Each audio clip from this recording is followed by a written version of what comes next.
What's up? What's up? What's up? What's up? What's up, y'all? Welcome to Shades 2. Thank you so much for tuning in tonight. Y'all, it's 10:24 out here on the West Coast, and I am so happy to be back again tonight. I told you earlier that I'll try to come back, and I'm back for a little bit just to finish the live that we did earlier that was interrupted by Jermaine. Hey, J4, how you doing? Thank you so much for tuning in. Happy and blessed Wednesday to you. Hey, Jermaine. I'm not saying anything else to you, Jermaine, but anyway, I'm glad you're here, though. So, yeah, I said I'm going to finish the live that I did earlier before it was interrupted by Jermaine and Mr. Tissues, okay? So we are going to recap Shannon Sharpe. Okay, I said he messed up big time with all this stuff going on. We're going to go back over Diddy. And I also got some additional information about Diddy. And y'all, I got to talk about Allison again, okay, and Joe, just to clear up something, okay? And then also Fat Joe is suing someone over defamation of character. And I told you guys earlier about brianmcknight, but I'll tell you guys about him again, how he is suing Jaguar right for defamation of character, okay? So y'all, get you something. Yes, Shannon Clark. But anyway, go get you something to eat, drink, or relax and share, bed, or whatever. If you are at work, continue to do your job, and let's go ahead and watch me on the download, okay? Hey, Kim, thank you so much for being here. Okay, so watch me on the download. Don't get in trouble at work. And y'all, let's go ahead and get started with this egg on live. Before we get started, though, I need to ask you guys to do me a favor, and you know what that is. If you enjoyed this content, please, and I get on my knees and say, please, thumbs up this video, you guys. Thumbs it up and subscribe to the channel, okay? If you are not subscribed, please subscribe to the channel and hit that bell notifications so you can be notified of any upcoming videos, okay? So again, like, subscribe, and hit that bell. And thank you guys so much, all right?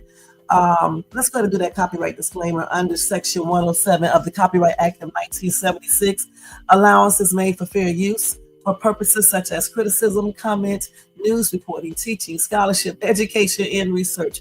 That entire copyright disclaimer is in my description area. Part of it is scrolling across that screen right there, and the rest, and then another one will be in my comment section once this video is over. All right? All right, guys. All right. Welcome again to everybody in the bushes and everybody who watches this replay. In the chat over here, we got J4 in a place to be, Jermaine in a place to be, Kim B in a place to be, Shay in a place to be. Hey, no. But anyway, guys, let's go ahead and get started with this, all right? And Jermaine, let me just warn you right now. Don't come over here with that bull crap. You guys, I had to do round 2 with Nova. And once again, me and Nova got into it again not too long ago, and Nova told my ass off again. Man, I'm trying to, tell this little AI off, but it's very difficult and stuff. Yeah, I'm giving you a warning, okay? A warning. Don't be acting up tonight, all right? Don't be acting up. I got Scott over here. He's ready for you in Nova, okay? And that's on everything. But anyway, let's go ahead and get started, y'all. Okay, so remember earlier. Okay, hold on. Let me turn this music down a little bit. Let's get serious now. And Jermaine, I will try to speak correctly tonight so you won't be making any jokes. If I cannot say a word, I will just spell it, okay? Because you are a trip, all right? So let's get started with this, all right? And let's start off with Allison first and Joe. We need to talk about that again, okay? We definitely do. And we're going to put Carmelo up here as well, because me and Jermaine, we were talking not too long ago about this case right here, along with caysenallison. Now, I told you guys already what happened with caysenallison. He got into an altercation, a verbal altercation outside the after prom party, okay? And that stemmed from him, caysenallison, saying something disrespectful to Joe's brother girlfriend. So Joe approached Caysen, about that situation. Not Joe, his brother approached Allison about the situation, and then Joe got himself involved in it too, because Joe and the other dude are brothers, okay? And then that ended up being a verbal situation, and Allison claims that Joe had a GUN. However, the police, allegedly, the police did not check for that, okay? So anyway, they ended up all meeting up on Snapchat, and they decided to plan a date where they can all go out there and squabble up. Okay, and I think they planned it to be at a park or something like that, or a parking lot or whatever. Anyway, let's go ahead and fast forward. They ended up fighting in the restroom of the school. Joe and his boys, about 4 other boys, including Joe, that's 5, were in the restroom. I don't know if they actually planned to be in there, and they were waiting around for Kaysen to come there or what. But anyway, Kaysen and his friend Brillo, I believe, walked into the restroom. Okay, so Allison tried to leave. He was hesitant to even fight, but Joe stopped him. And then somebody locked that door as well, so he couldn't get out. But more importantly, Joe stopped him. So then Joe took a swing at Kaysen. I guess he punched him, probably in his nose or something. Anyway, Joe's boys started to attack Brittle, who is Allison's friend. And they just all started fighting. And then somehow Kaysen and Joe got into the corner, and that's where Kaysen took out his knife and stabbed and cut Joe, unaliving him. Okay, so he was found not guilty of murder, all right, and he was found guilty of criminally, what is it called? Negligent homicide. Okay, meaning that he did not intend to unalive this other kid. They both, well, Kaysen is 17 and Joe was 17. Okay, point blank. Now, what me and Porcupine Head, Jermaine, we were discussing the fact about Kaysen Allison not getting charged. At least we didn't see anything that says he got charged for having a knife on school property. I didn't see anything like that. Okay, we even tried to research it and couldn't find anything. And I see how people are making a big deal about Carmelo Anthony having a knife in his bag, but I don't see anyone talking about the knife Kaysen had on him. And I did not see any type of charges or anything. And also, we were wondering if Kaysen got expelled from school like Carmelo did. Okay. And even though, okay, Kim, hey, Kiwi, thank you so much for tuning in and nice seeing you. Now, even though these two cases are a little similar, okay, where it's not similar is the fact that Kaysen, allegedly, Kaysen and Joe, they don't seem to be like good boys, okay, because Joe was known to be a bully who liked to film his fights. Kaysen, according to his friends, was a little hothead, okay? And those two had planned to, fight. But Carmelo is a good student. Austin was a good student. Neither one of them got into any trouble, okay?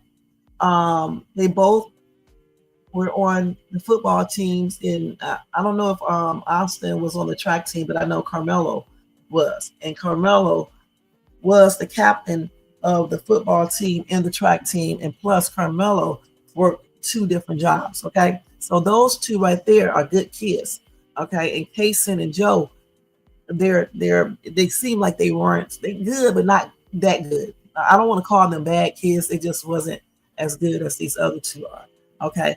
But like I said, where the similarities are is the fact that they both had knives to defend themselves, okay?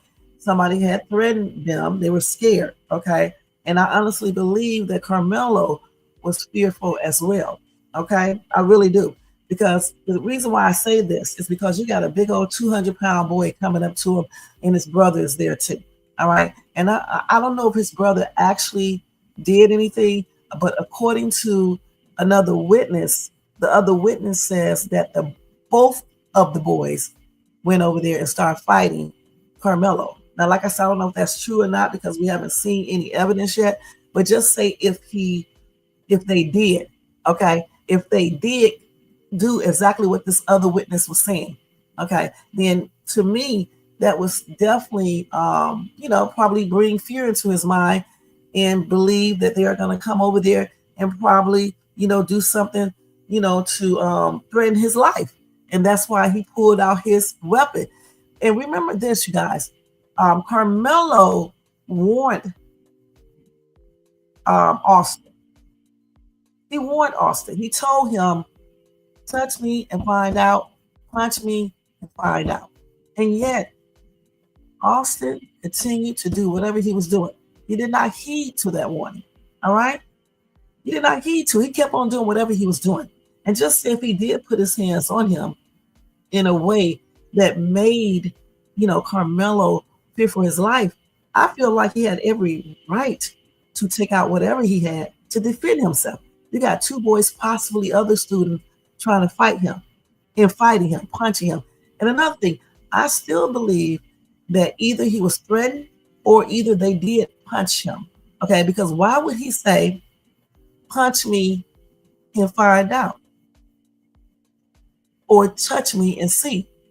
Clearly, he was warning them because somebody threatened him. Okay? So for me, I'm thinking if he does not get total self-defense, right, then he should also get the same verdict, if it's proven that those two boys actually made him fear for his life. Now, just say if Austin went over there and he was just talking, just threatening, okay, and he just got a little bit too close to Carmelo, but he actually did not do anything but just pushed him slightly. Now, this is going to be tricky right there, because if he did not push him in a way where he could actually hurt this kid, then he's probably going to get stuck with a murder or a murder charge. Okay? Because remember, in order to do the self-defense thing, you standing your ground and all this other type of stuff, you have to, and the court need to believe that you was in fear for your life, okay? And you had no other choice.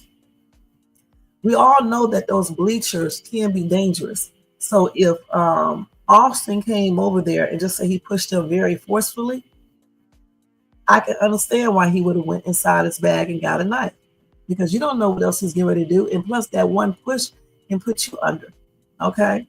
And then another thing, people were saying, why did he bring a knife to the track meet? The same reason Caysenallison had his knife, because he probably was using it for protection.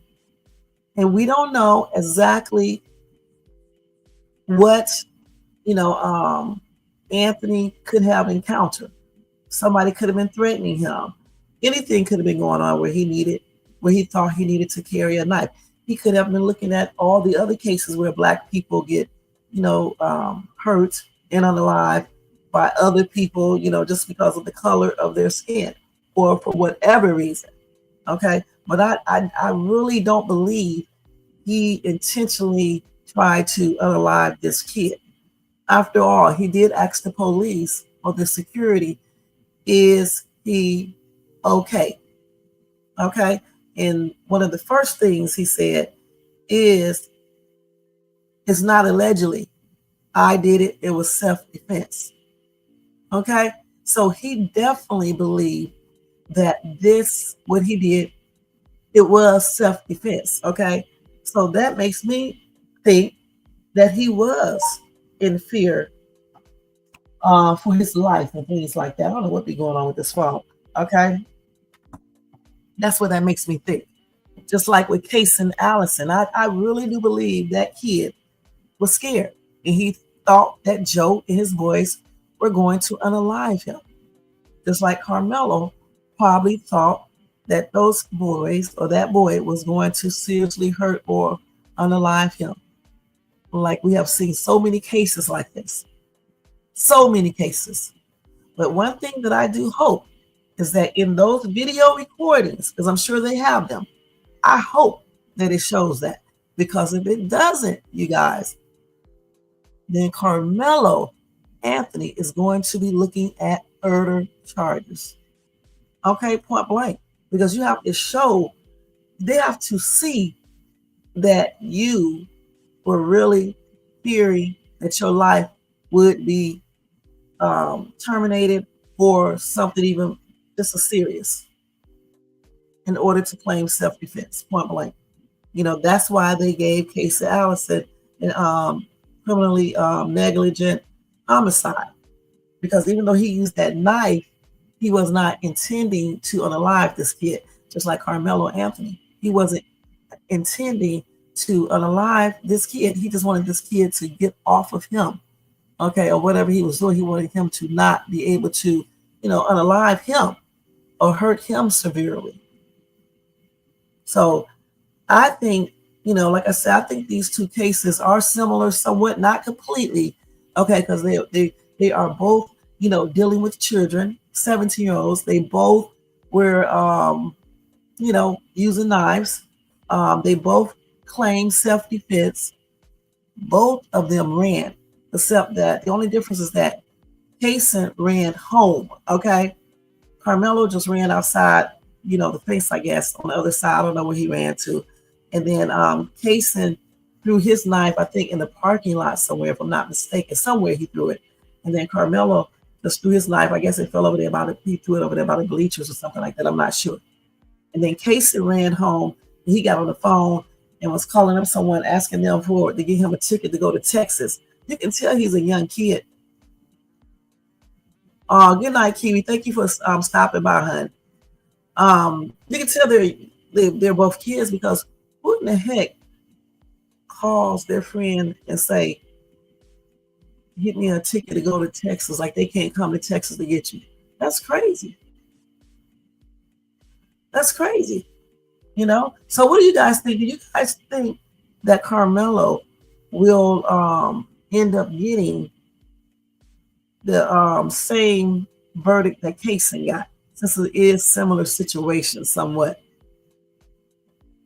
What do you guys think?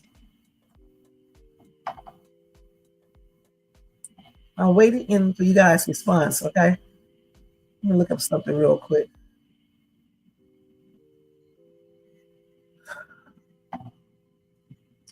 And what this stuff is. Let me look up something real quick, you guys. I have to take this off here.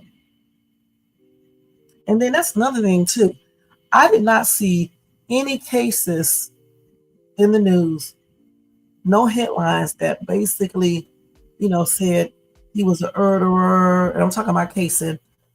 He's a bad kid. He's this, he's that. But they did all of this with Carmelo, okay, with his case. They labeled him a murderer before he even go to trial or anything else. And yet they did not do this with Caysenallison, you know. Now, granted, I'm glad that he was found, you know, not guilty of murder, because I honestly think it was self-defense. But at the same time, I have to point out, you know, some things that went on with his case that, you know, didn't happen with Carmelo Anthony's situation, you know. Also, they reduced his bail way lower, because Carmelo's bail was reduced down to, I believe, either 200,000 or either 250,000. And Allison's bond was reduced down to 150,000. And why is that? Okay, because remember, Carmelo is a good student, no criminal background, 3 something grade point average, over 3.5, 2 jobs, captain of the football team and the track team. Okay, no problems whatsoever in school. So why wasn't his bail, his bond, reduced all the way down to 150,000? Because Caysen's was. Okay. And Kaysen actually stabbed that boy one time or two times, and he actually cut him 2 or 3 times. Okay. And like we just said, let's see. You said no, he will not get the same, and you know why. Why wasn't he charged with having the knife? What kind of crap is going on in Texas? Okay, so Jermaine said it is 250,000. So let's look up something real quick. Let me just ask Google, was Kaysen, I keep on calling this boy Kaysen Allison. Let's see if he was charged.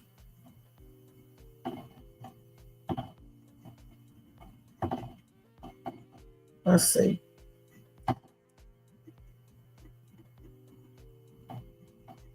Let's see what they say.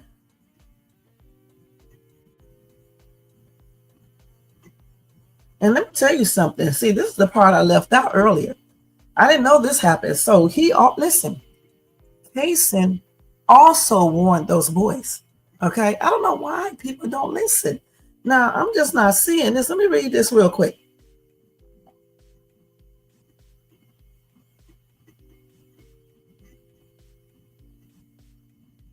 Let's see here.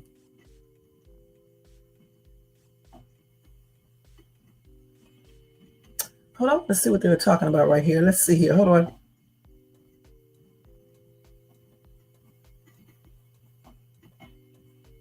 I'm trying to see what they say he took off. Hold on. I'm trying to see what they say he took off his backpack.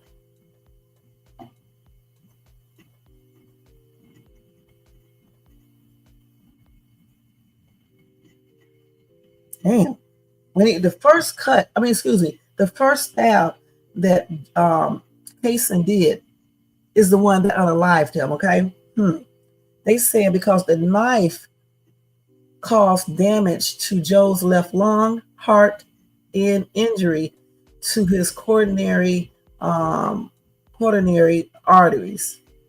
which dictates blood flow. His second stab was in the area of the lungs. And then the third puncture, I guess. And it was two. It was actually two connected knife punctures. So that means that the tip of the knife entered in one place and came out in a different place. Damn. So he basically took the knife, went in a little bit, and then pulled it out through or whatever, pulled it, or either, he probably pulled it, or I don't know, made it, pulled it through, and it came out on the other end. And that one was on Joe's buttocks. And the other one was on the back of his left forearm. Yeah, and the other guy is named Biddle, like I said. Let's see what he said here. See, this is where I was telling you guys earlier that after the prom night after party, text messages were sent. I told you before, Allison sent a text to Biddle after the party asking, bro, bring me a GUN. So the friend Biddle also recalled what happened the day of the stabbing, explaining that while there was a plan for Allison and Joe to fight, they did not plan to fight in school, and they were surprised to bump into Joe and his friends in the school restroom. And Biddle said that he and Allison tried to leave. Yeah, I thought I was right. After using the restroom, but Joe and his 4 friends would not let them leave. I thought I was right when I said that, if I'm not mistaken, Allison and his friend used the bathroom. Okay. Now that's when, according to Biddle, Joe punched Allison, and then Biddle tried to step in, and he was hit by Joe's brother, Josh. And they saw all of this in the cell phone video, okay? And that video was replayed for the jury. And that's what the jury looked at in order to determine what the verdict was. Okay. So anyway, they said during questioning, Allison told a detective that he told Joe and his friends, "I am not fighting in school. I just want to graduate." Allison says they started taking off their backpacks, and that's when he pulled out his knife.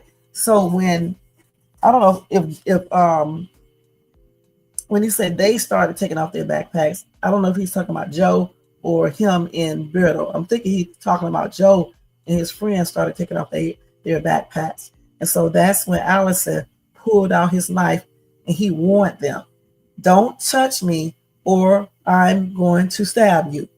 That's when, according to Allison, Joe punched him. There you go right there. Hey, most hated. See, listen, it's more similar now to what's the boy's name? Y'all, all these different names. Carmelo in Austin's case more than ever, okay?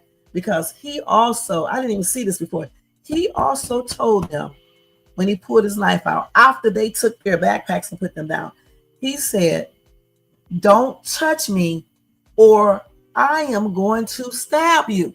So if somebody is telling you not to touch them, why in the heck would you still pursue to touch them?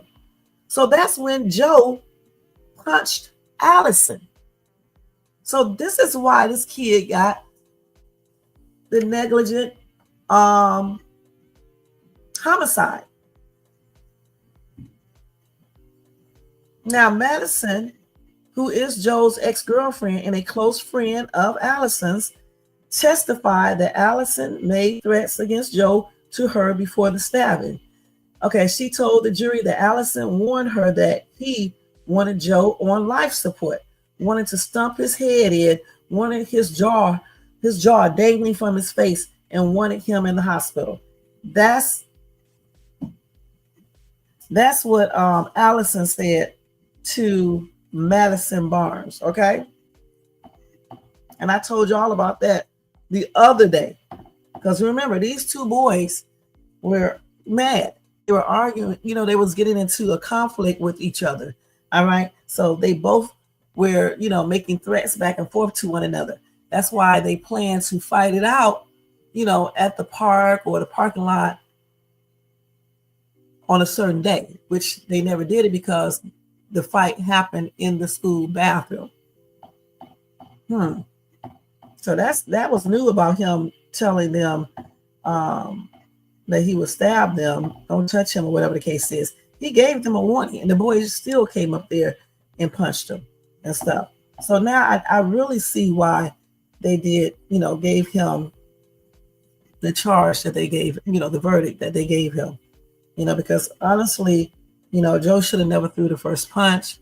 He shouldn't have stopped them from leaving the bathroom or anything else. It should have never happened, point blank. And again, if Carmelo's, if the video showed that Carmelo was actually hit and both of the boys jumped in it, or even just the one, he just was beating his butt and doing the most, I don't see why it wouldn't be still self-defense. I just don't. I mean, I really don't. Let's see what else we got here. And I still don't see anything about that knife. He said Allison carried a knife because he was scared of getting jumped at school. And he sure did get jumped at school. And that's what the defense said. So I don't see anywhere where he was charged with the knife. So let's type something else in here. Hold on. Hold on, let me type this in here. I need to be asking Nova this, but I don't have it all the way installed in my phone yet. Let's see some. Hold on, y'all. Let me just type this in here.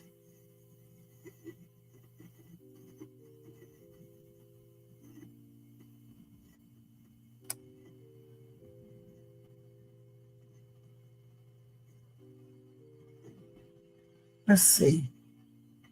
Let's see what they say about this.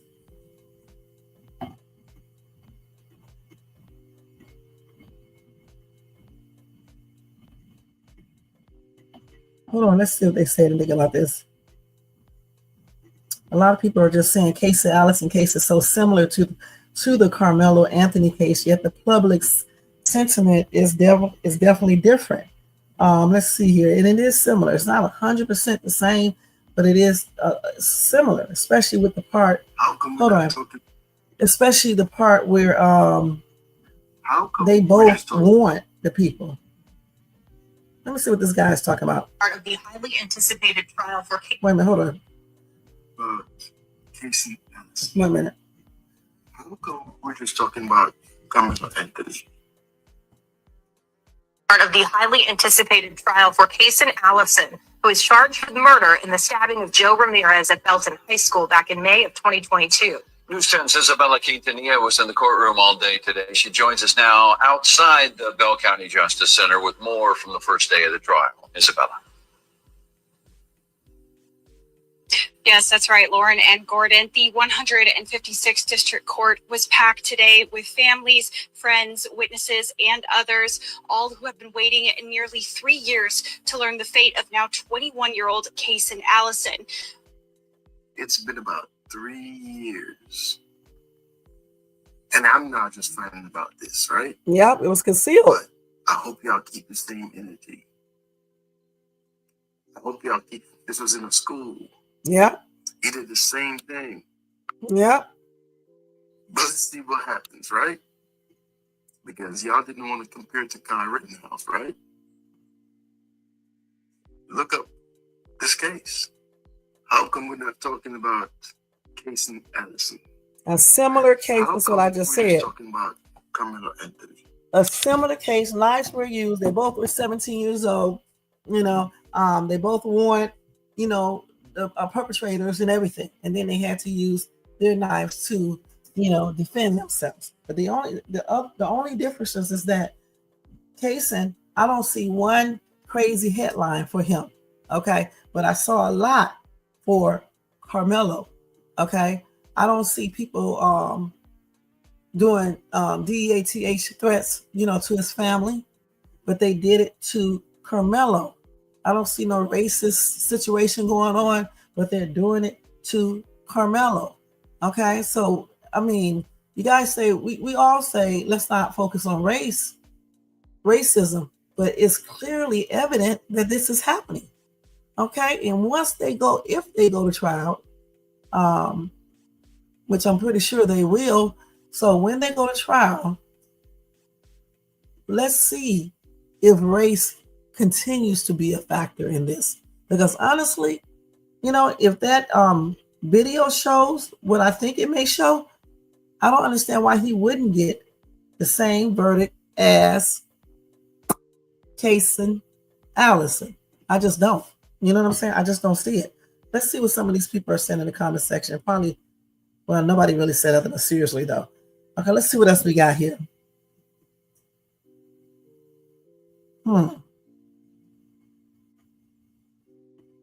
I don't even want to hear what Miss Nancy Grace say.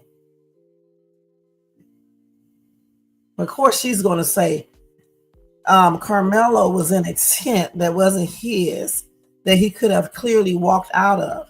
Okay, so like I said, I'm not going to read her sources on Facebook anyway. I don't even care what Nancy Grace said. I just want to tell you guys that part. The thing about it, though, I know he could have walked out, but also Austin could have walked over to the coach and told him. I don't know why some people overlook that part. Listen, Carmelo isn't the one who started it. Okay, Austin did not own that tent. All right, let's put that out there. Okay, he had no authority, dumbass people. All right, let's keep it real, to go over there and remove anybody. What he should have done is took his little ass right over there to the coach and told the coaches, period. And I don't understand why nobody says this. Don't put all the blame on Carmelo, because the person who was the aggressor is the one who should have taken his ass over there to the coach and reported that, since Carmelo was doing so much to make him so upset that he wanted to physically remove him from the tent. Okay, so let's just get that out there. Okay, but since he couldn't do that, that's when I came back to the part where I said, well, okay, well, Carmelo should have just went over there and told the coach and asked him, could he stay underneath the tent? Period. Okay? So when y'all say stuff, don't just place all of the blame just on Carmelo, because Austin should have never approached him in the first place. He shouldn't have.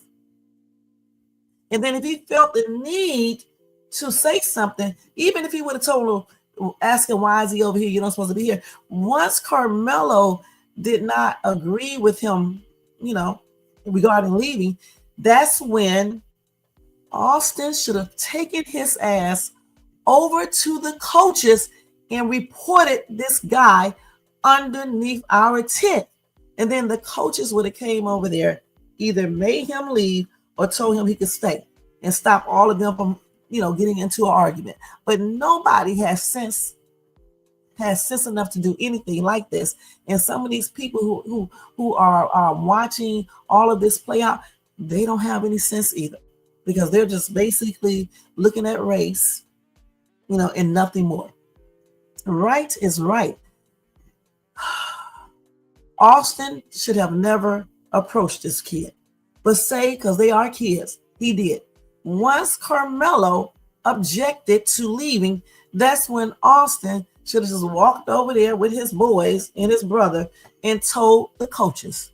And then the coaches could have came over there and see what was up. That's the way it should have been. That's the way it should have went.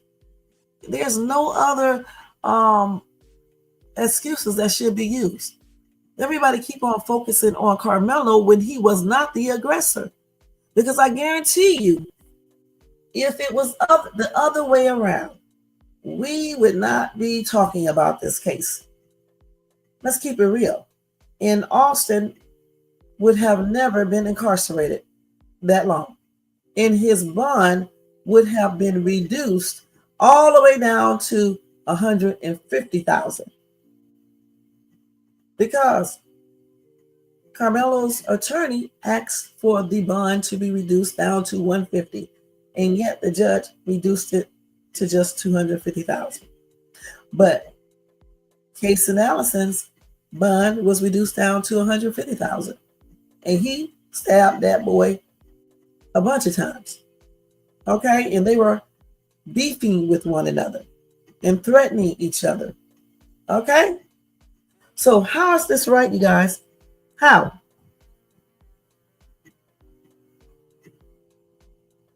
So let's look at this right here real quick. Let me go to TikTok real quick. Let's look at a couple of videos.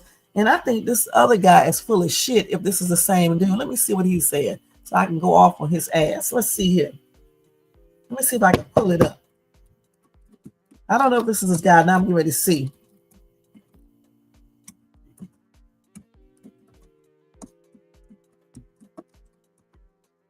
So let's see what they're saying about this. I'm going to share the screen in a minute. Let me just see if I can pull up the right thing.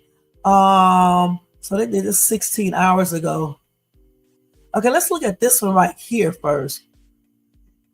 Okay, wait. Which one do we want to watch first? There's so many.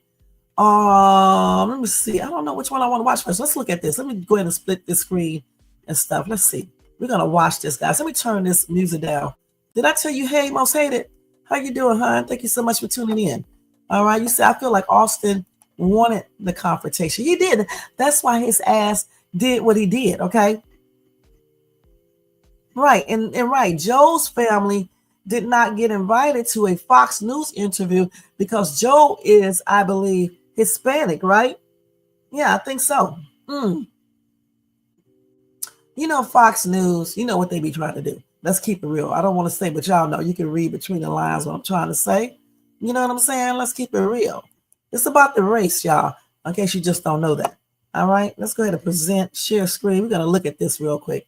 You want to watch a couple of these videos real quick. Okay, let's watch this one right here first.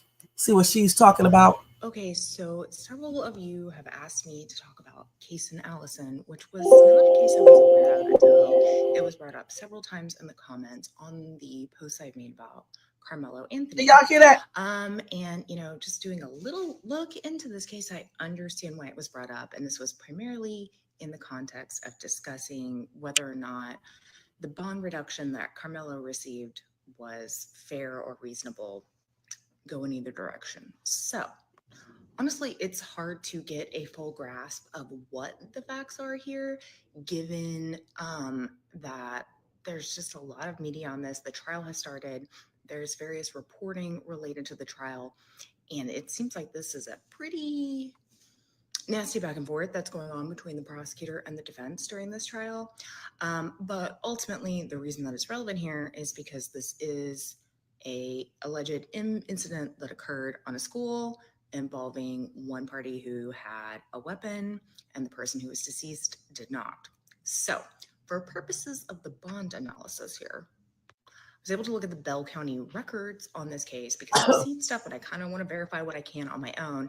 And it does appear that after this charge was filed or initiated in some way, that he was released on a $175,000 bond, which is obviously lower than the bond that was given to Carmelo Anthony. And, so a lot of people who are saying this is crazy and wild, what happened in Collin County, this kind of shows that it wasn't. And just to add to that, at the time that Caysenallison committed this offense, which looks like it's August 8th, that's the file date, so I don't remember if that's the exact offense date, he was already on bond for a misdemeanor assault. So if you think this bond reduction is crazy, then I suppose you would think this one is too. And I understand why people are bringing it up in this context, because not only are a fair amount of the facts here similar, the defendant in this case was already on bond for an assault. And I forgot about that. If you think that Carmelo Anthony's bond was reduced because of an activist woke judge who is notably a Republican, you might want to rethink that, or I guess redirect your outrage here, since apparently if you think that was outrageous, then you should probably think this was outrageous. Now, I don't want to go so far as to say that nobody who is upset about the Carmelo Anthony bond reduction wouldn't also be upset about this. I mean, I'm closer to Frisco than I am to Bell County, but that's not far from me. And I had never heard anything about this case. So, maybe there are some people that would be mad about both things, but willing to bet there are a lot of people who aren't too worried about Caysenallison. So I think this is, proves the point that I and any lawyer I've seen have made about this, which is that this bond reduction that Carmelo received is certainly not unexpected. I've looked into the facts of this Caysenallison case, and I thought about trying to kind of discuss them. And sorry, I'm dirty. I worked out and got stuff on my shirt, so this is what you're getting today. But honestly, because the trial has started, the back and forth that I have seen in these news articles is really hard to follow. So I don't know that I'm going to endeavor to do that. But I may just stick with this bond issue. I don't know. It's really hard to get your head around all the different perspectives that are available in this case. Okay, so several of you have asked me to talk about Caysenallison, which was until it was brought up. So I just said to you guys a few minutes ago, let me stop this for a minute. I just said to you guys a few minutes ago, I said, why is it that Caysenallison's bond was lowered down to 150,000 or 175, something like that, okay?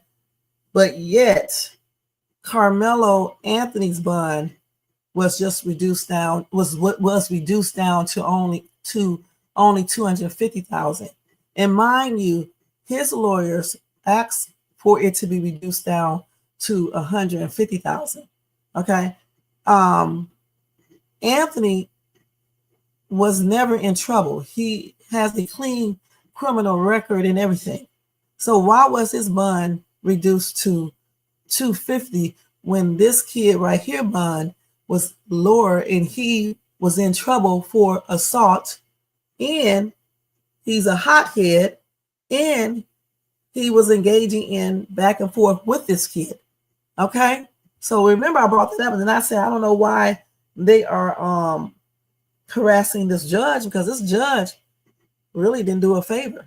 Okay, let's keep it real. She just did a very small favor, but she did not take it all the way down to 150 like Carmelo's attorneys was asking for. And I'm glad she kind of pointed that out. All right. And it's not fair. It's just not fair. Point blank. Do you guys think that's fair? Because I don't think it's fair at all. Why wouldn't he get $150,000? But why? He's not a bad kid. So I'm just trying to figure that out. And for the life of me, I can't figure it out except for one thing: race. Race plays a role in that. Okay? Again, let me stress this. The justice system, as we know, allegedly, is not fair. Okay? Especially when it comes to blacks and other minorities. All right?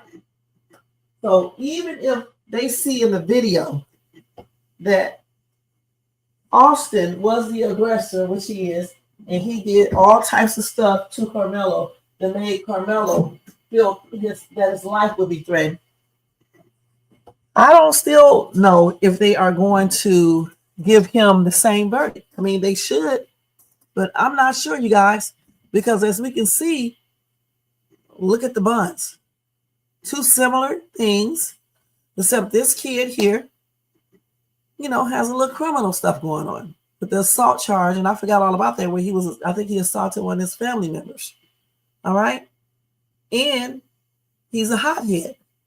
Okay. And he was going back and forth with Joe. Plus he said something inappropriate to Joe's brother's girlfriend. All right. Carmelo is a good student. No troubles. I told you everything else he has accomplished at a young age.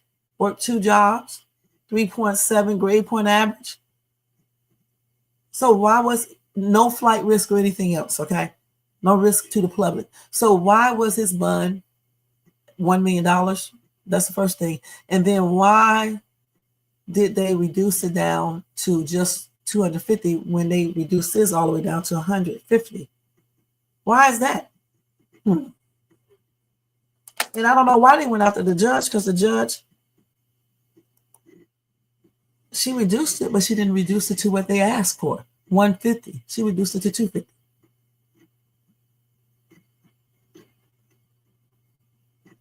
And like she said, the judge is a Republican, okay?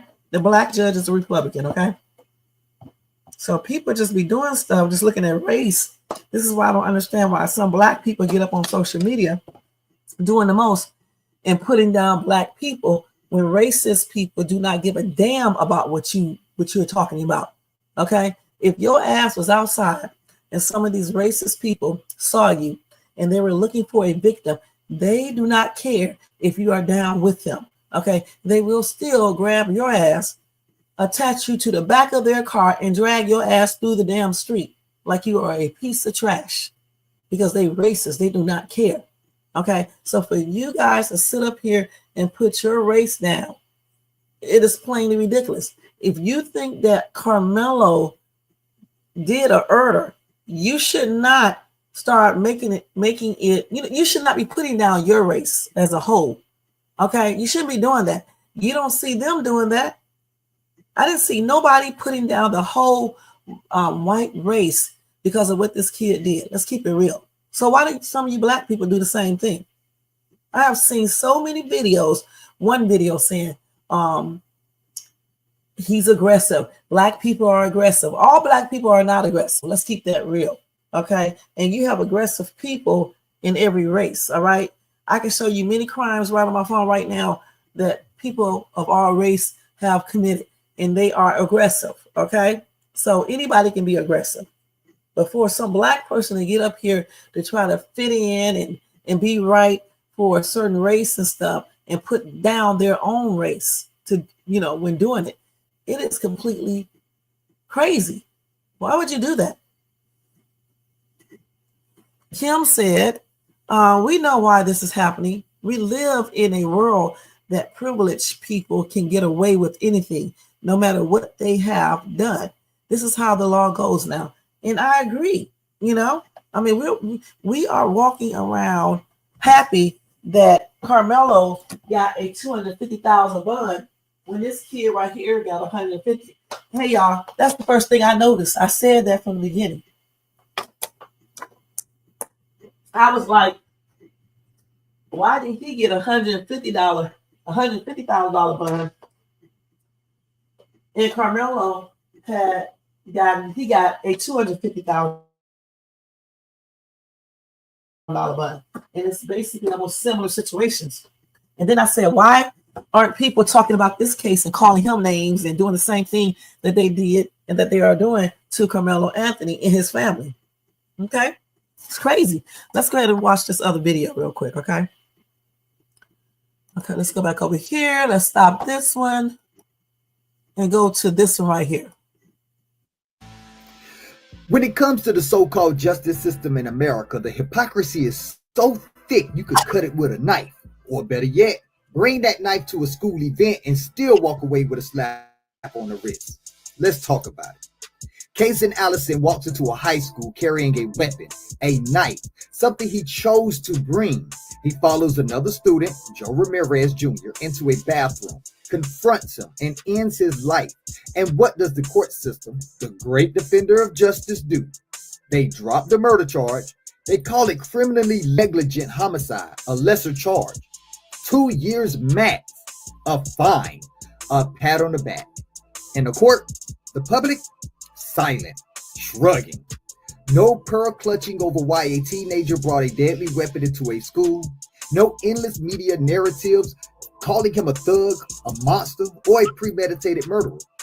No politicians foaming at the mouth demanding accountability. No cries for Joe Ramirez justice from the people who claim to care about law and order. Now contrast that with Carmelo Anthony. Another teenager, another death. But this time, Carmelo, a young black teenager, gets called everything but a child of God before he even gets his day in court. He's immediately branded as a murderer. No one wants to hear about whether he feared for his life. No one wants to entertain the idea that maybe, just maybe, he felt threatened enough to defend himself. Instead, they scream he brought a knife to a track meet. It must have been premeditated. Lock him up forever. The bond was set so high his family could barely breathe. And when the bond was reduced, the outrage poured out like bile from a rotting wound. Where was that outrage for Caysenallison? Where was the righteous anger for Joe Ramirez Jr.'s family? I'll tell you exactly where it was. Nowhere to be found. Because the justice system in this country isn't about what happened. It's about who it happened to and who did it. If you're young and white, you get benefit of the doubt. You get to make mistakes. You get a future. If you're young and black, you get the worst version of your story told before you even open your mouth. You get your life decided by strangers who already believe you don't belong. This isn't justice. It's apartheid with legal paperwork. So next time America wants to lecture anybody about fairness or equality under the law, save it. Because the smell of hypocrisy is choking, and some of us refuse to pretend we don't smell it anymore. The people are sick of this shit. We the people are tired of the lies. We the people want answers. We the people are pissed off.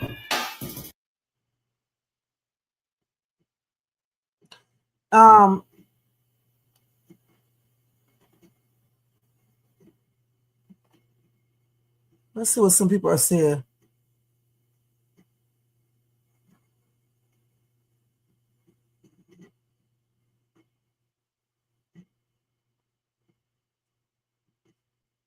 Okay, let's see what. So the thing is, he's speaking some actual knowledge there, you guys. Some of these comments over here are plainly dumb. So we're not going to read those. But the thing is that he's speaking knowledge, okay? Because, similar cases, one person was treated absolutely crazy and the other person just wasn't. I mean, even when you type on Google right now, you just do not see no derogative statements made about this kid. You may see just very little. But when you type in Carmelo Anthony's name, you see a bunch of derogative or derogatory comments and things about this kid. And it's not right, okay? Even the bond reduction. Allison's bond was reduced down to $150,000 when he already was incarcerated for assault, all right? And they reduced Carmelo's bond to $250,000, and Carmelo has never been in trouble or anything. That's really just straight up racism, and I don't care. It's straight up racism. Even how the media covered the story. Another thing too, they kept Allison's story kind of, covered up. We really didn't even hear about his case, but everyone knows about Carmelo's situation. All right.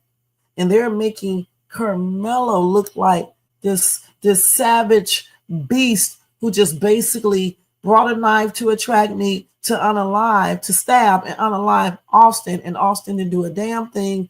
He's the perfect child. He didn't start anything. Carmelo just went over there and stabbed him. And that's not true. It's not right, you guys. It's not right. And something is wrong with Black people who condone this foolishness. Something is wrong with you guys. And let me tell you something. When something like this happens to your kids or to you, don't run to social media to talk to other Black people. Because guess what? We don't give a damn. All right. And if you do, you shouldn't.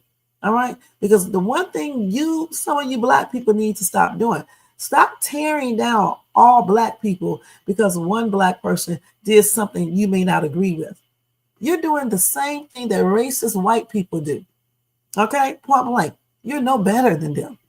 But yet you do all of this. And let me say this again. You could be outside walking and a group of racist white people could be riding by who just want to lynch, want to take a Black person. And if it's you walking down the street, they don't care that you're down with whatever they're talking about. They're going to take your ass and do the same thing to you that they would do to any other Black person. If you don't believe me, go and research all of these cases where this exact thing happened to certain Black people. And that's on everything. Right. Thank you, J4. And you said, Kim, you said when I was working, I remember white people used to get fired. Embezzlement, dear color, it did not tell. I'll talk about it in public. What people of color they set up and degrade them with the white people. True. Listen, a lot of times certain people get away with doing things. Okay, let's keep it real. But when Black people or other minorities do it, then guess what? They pay the cost for real. They pay the cost, So in the justice system, I honestly believe, and I'm not gonna lie, a lot of times that race thing plays a huge factor in situations, how they determine certain situations. And we can see it very clearly with Carmelo Anthony's case. And if you don't see it, you are blind. And when something like this happens to somebody in your family, hey, don't come running to social media talking about shit. You got celebs who do the same thing. Don't do that. You know what I'm saying? Because I don't give a damn. Okay? I don't give a damn. I just really don't. Okay? Shit. I mean, because you sit up here and you put down all Black people. You say all Black people are worthless pieces of shit. You say they can't do this, they can't do this, and this is why Carmelo is bad. When you know this dude is not bad. You're sitting up here saying stuff that's not true to get special favors, I guess, from these racist ass white people. And I'm not talking about all white people. I'm talking about the ones that are racist. Okay, that's what you're doing. So I think it's plainly ridiculous. I don't like it. And you guys need to stop with all this, foolishness. Everybody should be treated fairly in this justice system, okay? And in media. You should never accuse people until you find out all of the facts. You guys haven't seen one video yet that shows that Carmelo just went out and just stabbed this dude. You didn't see anything yet. You just hear witnesses. And let me tell you something. I hear witnesses, I heard witnesses, and yet I still say if the black guy is telling the truth. Okay, I don't say that he's telling the truth. I say if he's telling the truth. You guys don't do that though. You don't. You believe everything you see on social media, you know, and a lot of it was lies, and you don't research any damn thing, period. I have heard so many untrue things about this dude that is plainly ridiculous. It's ridiculous, you guys, and you need to cut it out, period. And then you wonder why our kids are like they are. You know why? Because they're learning from the stupid ass grown-ups, teaching them. That's why they're like they are. The reason why they can't, hold on. Damn, what do I do? Oh no, where did I put this at? Hold on, y'all, hold on. The reason why they can't, oh my God, let me take this off here. The reason why kids don't know how to control themselves, or they don't know how to de-escalate anything, is because parents don't know how to do it, okay? And they don't teach their kids how to do it, okay? Point blank. They teach their kids how to have egos. That's the first thing. And how to be racist. Let's keep it real. And to feel like they have special privileges and they have the authority to do certain things when they don't. That's what some of these people teach their kids. And it's plainly ridiculous. Let's see what's up there. It is plainly ridiculous. Now, what do you guys think in the comment sections while I type this training day thing real quick? So the day is, tomorrow is the 31st, right? No, what's the day? Today is the 30th. So tomorrow is the 31st. So tomorrow is the 31st, right, you guys? Not the 31st. No. What is tomorrow, guys? It's April the 1st. No, it's May the 1st. Today is the 30th. All this time I was thinking today is the 29th. So May the 1st is tomorrow. Let me see. Tomorrow is the 1st. Damn, I did not know this. I was thinking today all this time. Today I was thinking is the 29th. I mean, when you be busy all the time, you be forgetting these dates. Okay, tomorrow is May the 1st. That's crazy. Hold on, let me change this real quick, y'all. I'm over here tripping out. Hold on. Damn, these months go by so quick. May the 1st. I put the wrong date up here. I had the 30th on here because I was thinking that, you know, the day was the 30th. Let me see. Let me change this real quick. 30th. Hold on for 1 second, you guys. Let me just do this real quick. I'm putting up our training notice while you guys think about what I just said. Let me change this. Tomorrow is Thursday, right? Thursday. Man, these days go by so quick. Okay, let me make sure I put the right training time. I think he said 10 o'clock. May the 1st. Okay, let me see real quick. Let me make sure. Hold on for 1 second, y'all. This boy is so annoying. Thank God I said 10 a.m. because I did not want to have to write that over again. So, you know, this whole entire situation with this case is a hot ass mess. But like I said before, I really do.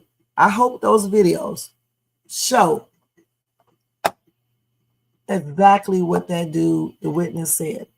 Because I definitely don't want this guy, you know, to Carmelo, to be spending time in prison. And I do believe that he acted in self-defense because he feared for his life. I really do. And you see a lot of people are talking about this. Okay? You see a lot of people talking about this. She even said the racism is showing. And you can clearly see that. You can clearly see this. Look at all these little stories right here about that. Yeah, criminally negligent homicide. See, everybody's saying that.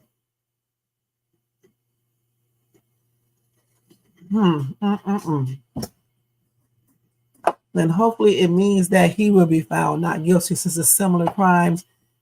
The only way I can see it, he's not being seen as what he did is not being seen as self-defense, is if that video shows something else, point blank.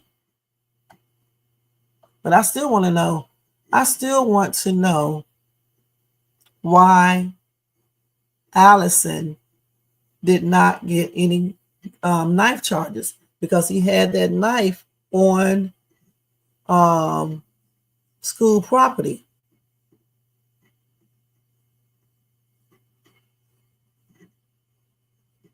And contrary to what y'all said, he was defending himself.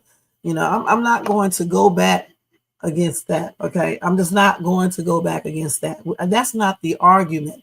Anyway, the argument is the fact that the justice system is not doing the same thing with Anthony as they did with Kaysen. Okay, and media and the public is not treating these two things the same. Okay, that's what I'm talking about. You know, I do believe that Allison did practice, you know, he used self-defense, point blank. I really do believe that, because, you know, I just went over the case for the fifth time, and every time I read it, it says the same thing, point blank.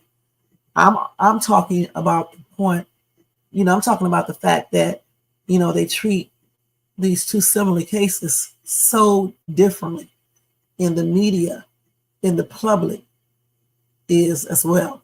Okay. In a very negative manner, you know, even calling this black kid all types of names, thug. I know J4. I'm in the twilight zone up here tonight, okay? Calling this black kid names and all types of stuff. You know what I'm saying? Just all types of racist names, you know, and then talking about the mom, you know, making, you know, threats, you know, sending them text messages and emails with black kids with knives in their necks and things like this. And this other boy, Kaysen family, did not receive those type of threats. You know, I think he did say they were threatened a little bit, but not like Carmelo Anthony. Okay, point blank, which is a shame. And J4 said, if the roles were reversed in the Carmelo situation, we already know how supportive they will be of their kind. And I agree. Okay. And Jermaine said, and don't apologize for us. Okay.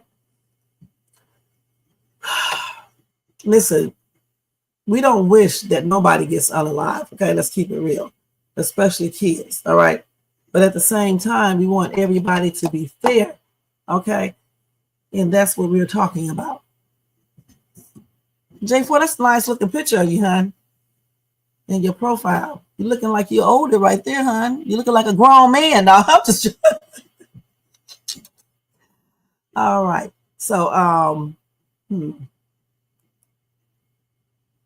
right, guys. So we're going to move on from this topic right here and move right into Shannon Sharpe. Okay. Or as I said, Shannon Clark, or Shannon who moans like he did. Okay, let me stop. I forgot to look for that video so we can laugh again. I forgot, guys. But anyway, let's talk about Shannon real quick. Let me go ahead and change this little banner right quick. Let's go ahead. Shannon, I got it up here already too. Okay, so let me get the article for him real quick. And let me put my music back on because I feel empty inside. Okay. And I need to get some more water because I'm thirsty. Okay, let's see here. Shannon Sharpe. Let me find his article, guys. Bear with me.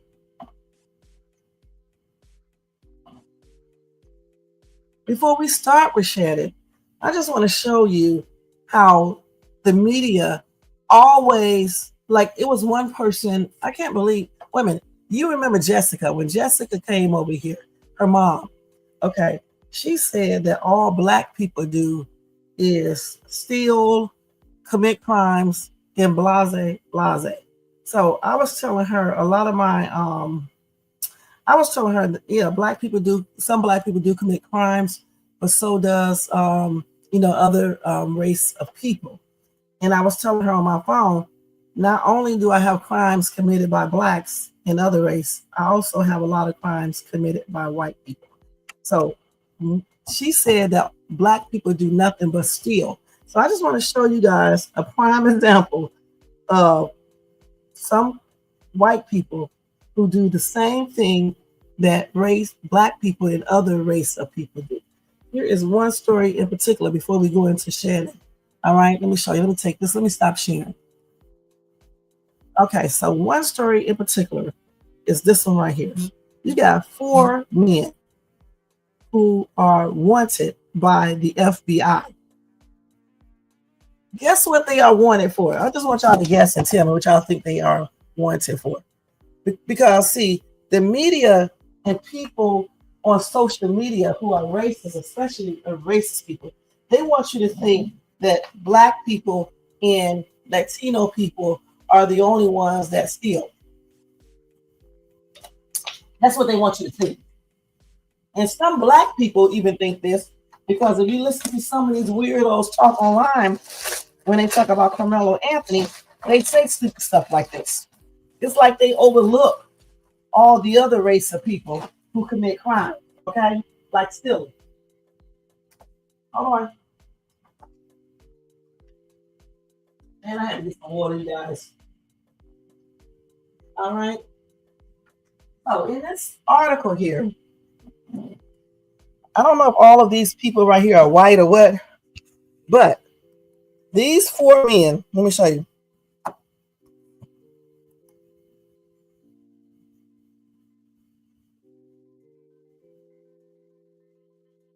This is what they did right here.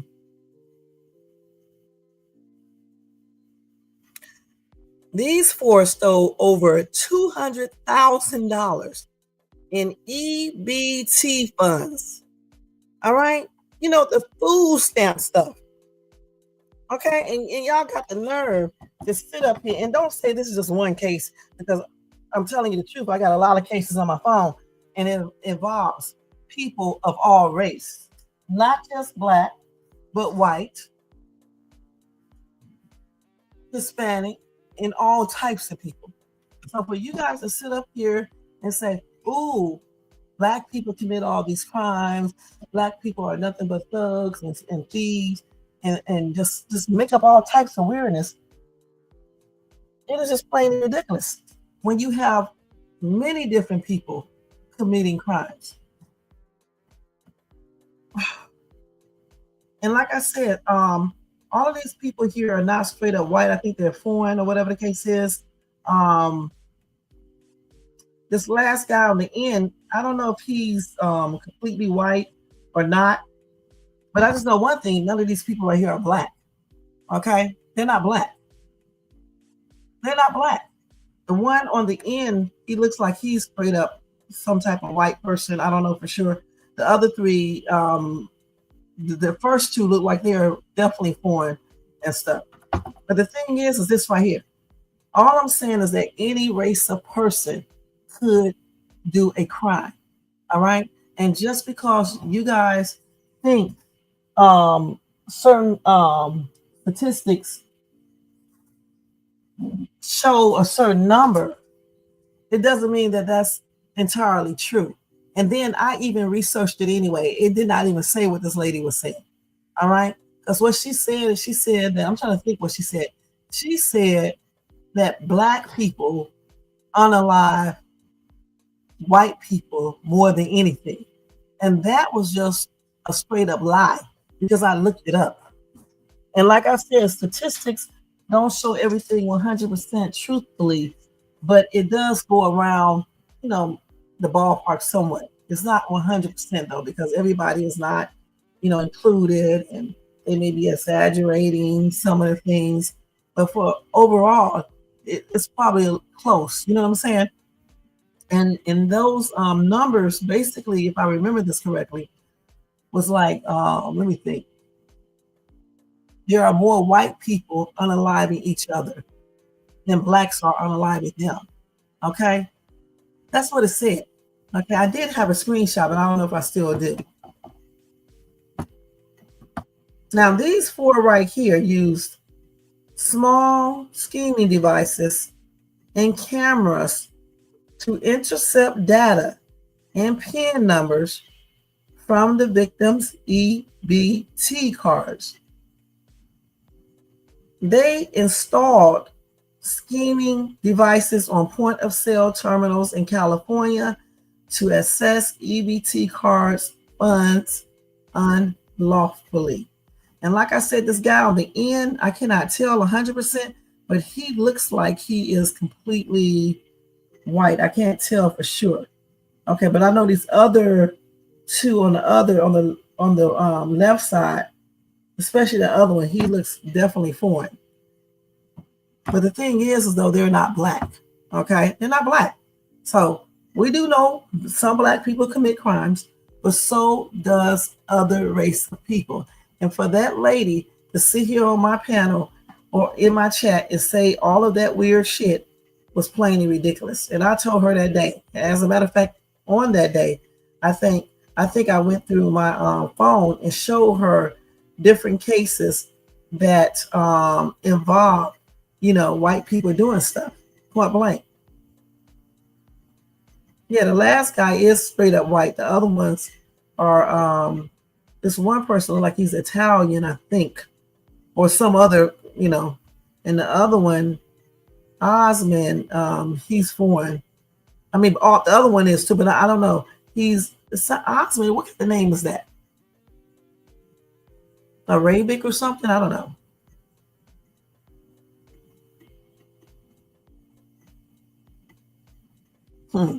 Over $200,000.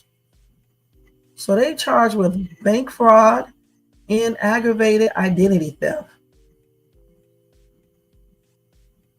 And they're looking for them. I don't think they have them yet. Yeah, they do not have. Let me see. Yeah. Yeah, they haven't caught them yet. They are still looking for them. These people probably went back to their countries and left. So somebody said, you mean to tell me that they are not black like me? Wow. How can this be?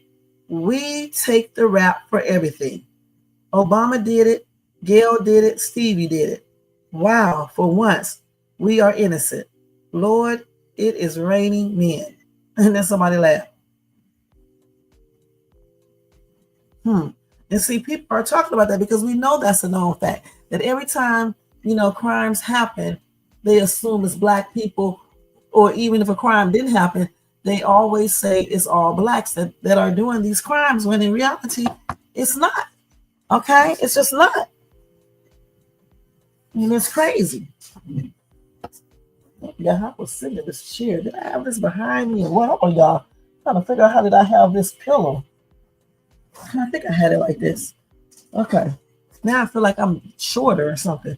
But yeah. So I just wanted to show you guys this because I hate when people get up here and just act like black people just do everything. We do all the crimes, and you have these stupid black ass people who get up here and use Carmelo's story and then say he came from a family that didn't parent him correctly. He's a thug.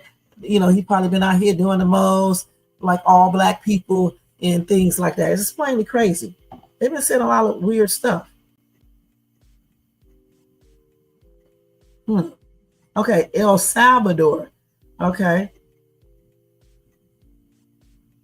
One is India. They said one look like he's from India. Okay. Yeah, one does. Let's see. Let's look at them again. Let's see. Oh man, I forgot where it's at. Hold on, let me go back to it. The one at the end on the right side looks like he's white, maybe Italian or something like that. I'm not sure. But the other one, yeah, the one over here looks like he's Indian. The other one looks like he's, like they just said, El Salvador or something like that. I don't know what his other dude look like he's from. I just do not know.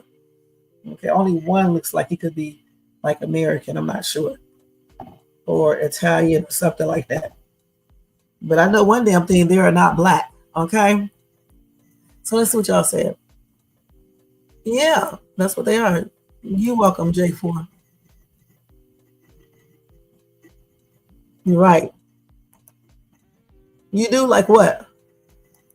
What did you get accused of, Jermaine?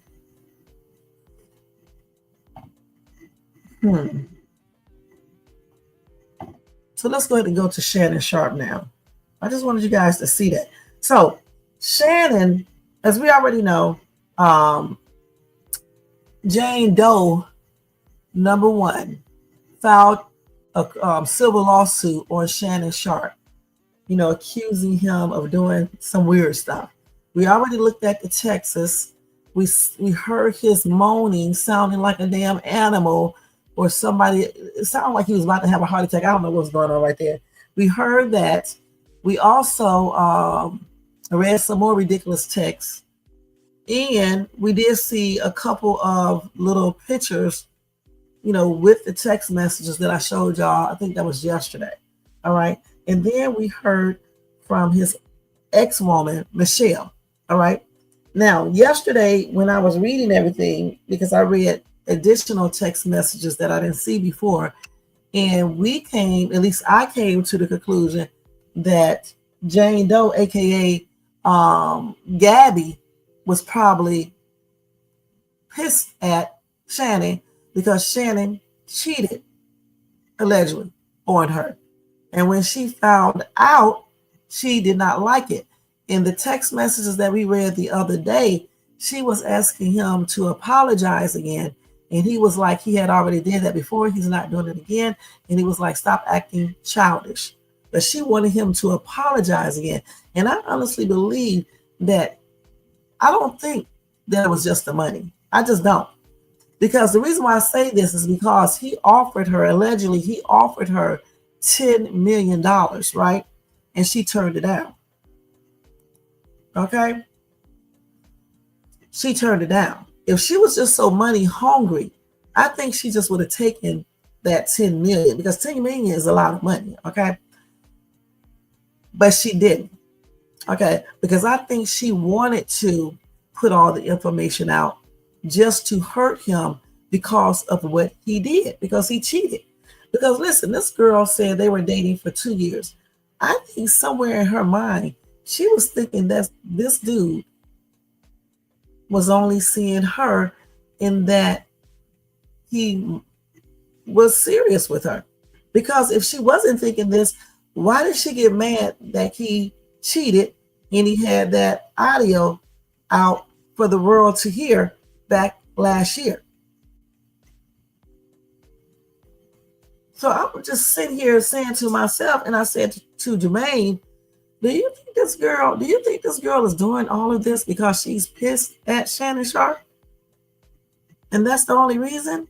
Because I bet you if he would have gotten on his knees and told her very sincerely that he was sorry, I don't think that she would be saying anything. Okay? And then that goes back to the thing where we were saying, how could she take him back if he raped her the first time?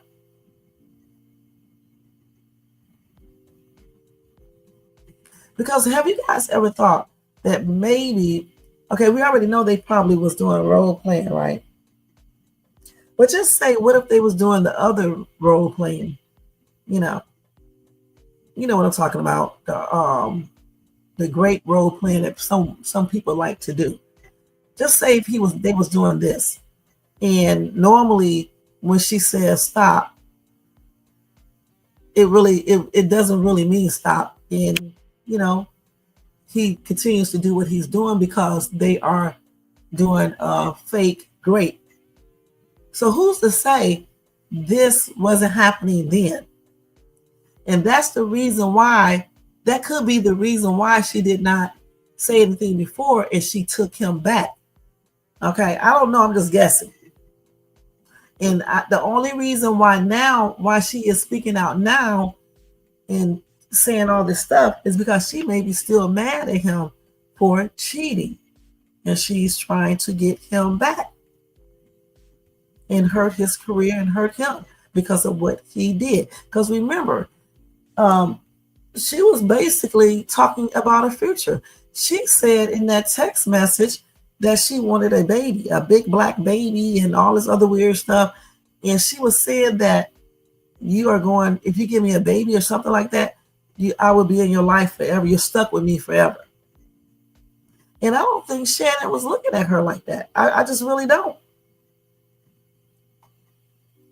You say you think the timing of it is about the money, but I'm not saying the allegations are not true. The allegations were released right after news broke that Shannon was about to sign a new deal for $100 million. You said the thing about it is these women can't keep forgiving these guys, then later on decide they're somehow distraught. But do you understand what I'm saying? Maybe, listen, what if everything was role play? And when they do role play, especially if it's the great role play, when the woman says stop, since they role playing, she's just acting it out. You see what I'm saying?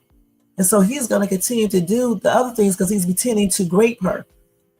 And so once she found out that he cheated, when she heard that audio, she could possibly turn all of that around because, you know, it made it to be something else.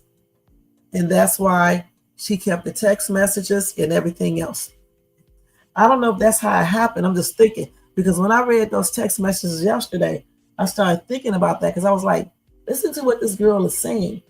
She's not, listen, she wasn't talking like, you know, they are just having, you know what, he pays her and that's it.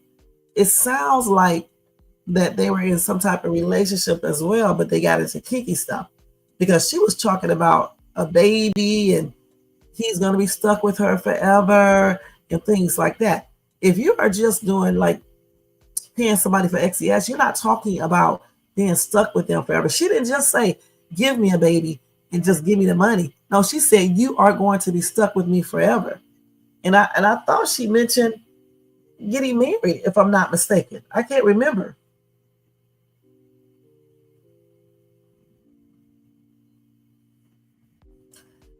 I don't know for sure. You know, I think they was finessing each other, okay, honestly. Because when you look at those text messages, let's see if we can pull those up again. Let's read those again. Hold on.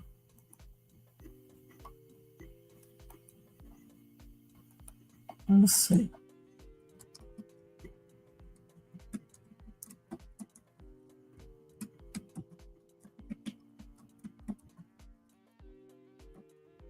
Let's see. Let's see if we can pull those up again. Let's see if we can find them. I want to see the ones that I was looking at last night because they were showing. Is this the one right here? Let's see if this. Stop this. Okay, they got everything. The ones that I was reading last night showed everything.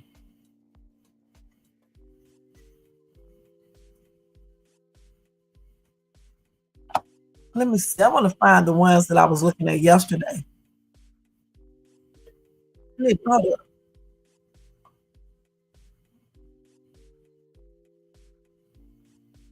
That's Michelle. We don't want to hear that freaky shit again, okay? Goodness, we don't want to hear that again. That's nasty. I'm trying to read those messages again. I forgot where I got them at last night. Ugh. Let's see this real quick, y'all. Wait a minute, hold up.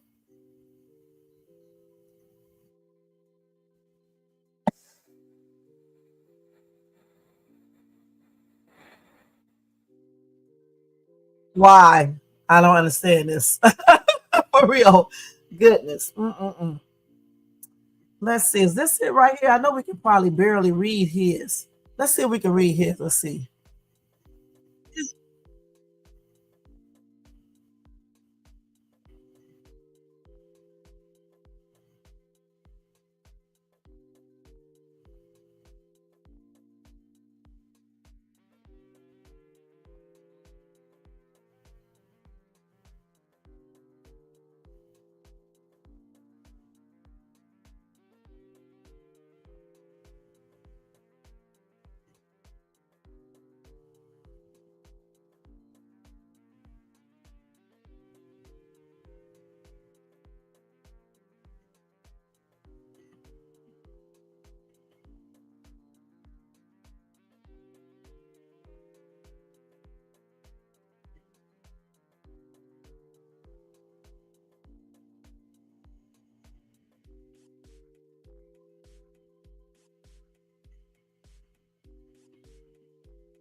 Mm.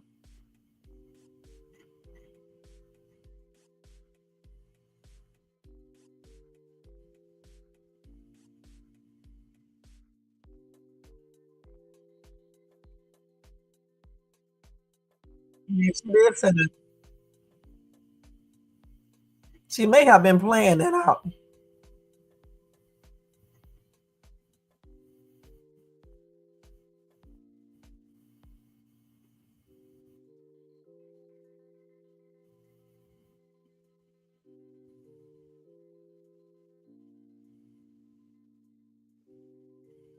But hold on for a minute. But still, it doesn't, hold on. It still doesn't mean that she didn't start doing all of this because he cheated, because she wasn't doing all this before. She may be doing all of this because he cheated and she's trying to get him back. And of course, she's going to be asking him for money and things like this. Okay, it still doesn't mean that she didn't do this because of that. Because why wasn't she doing this before he cheated?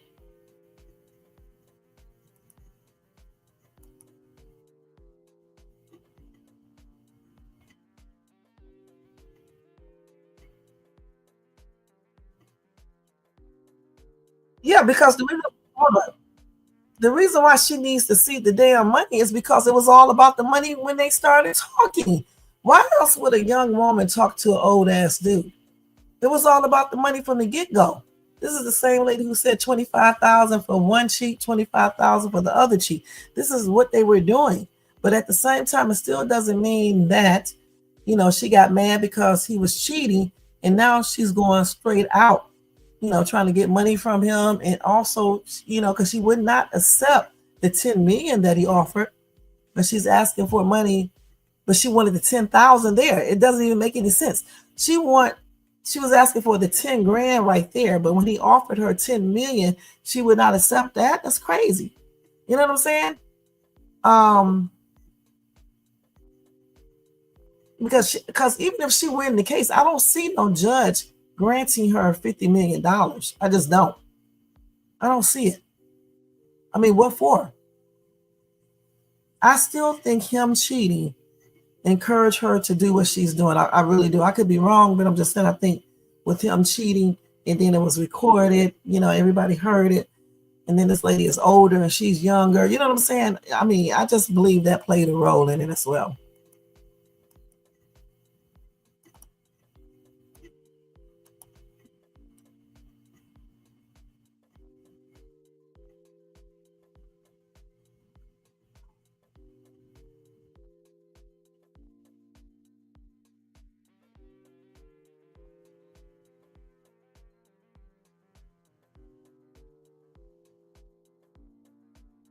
That's what she's doing.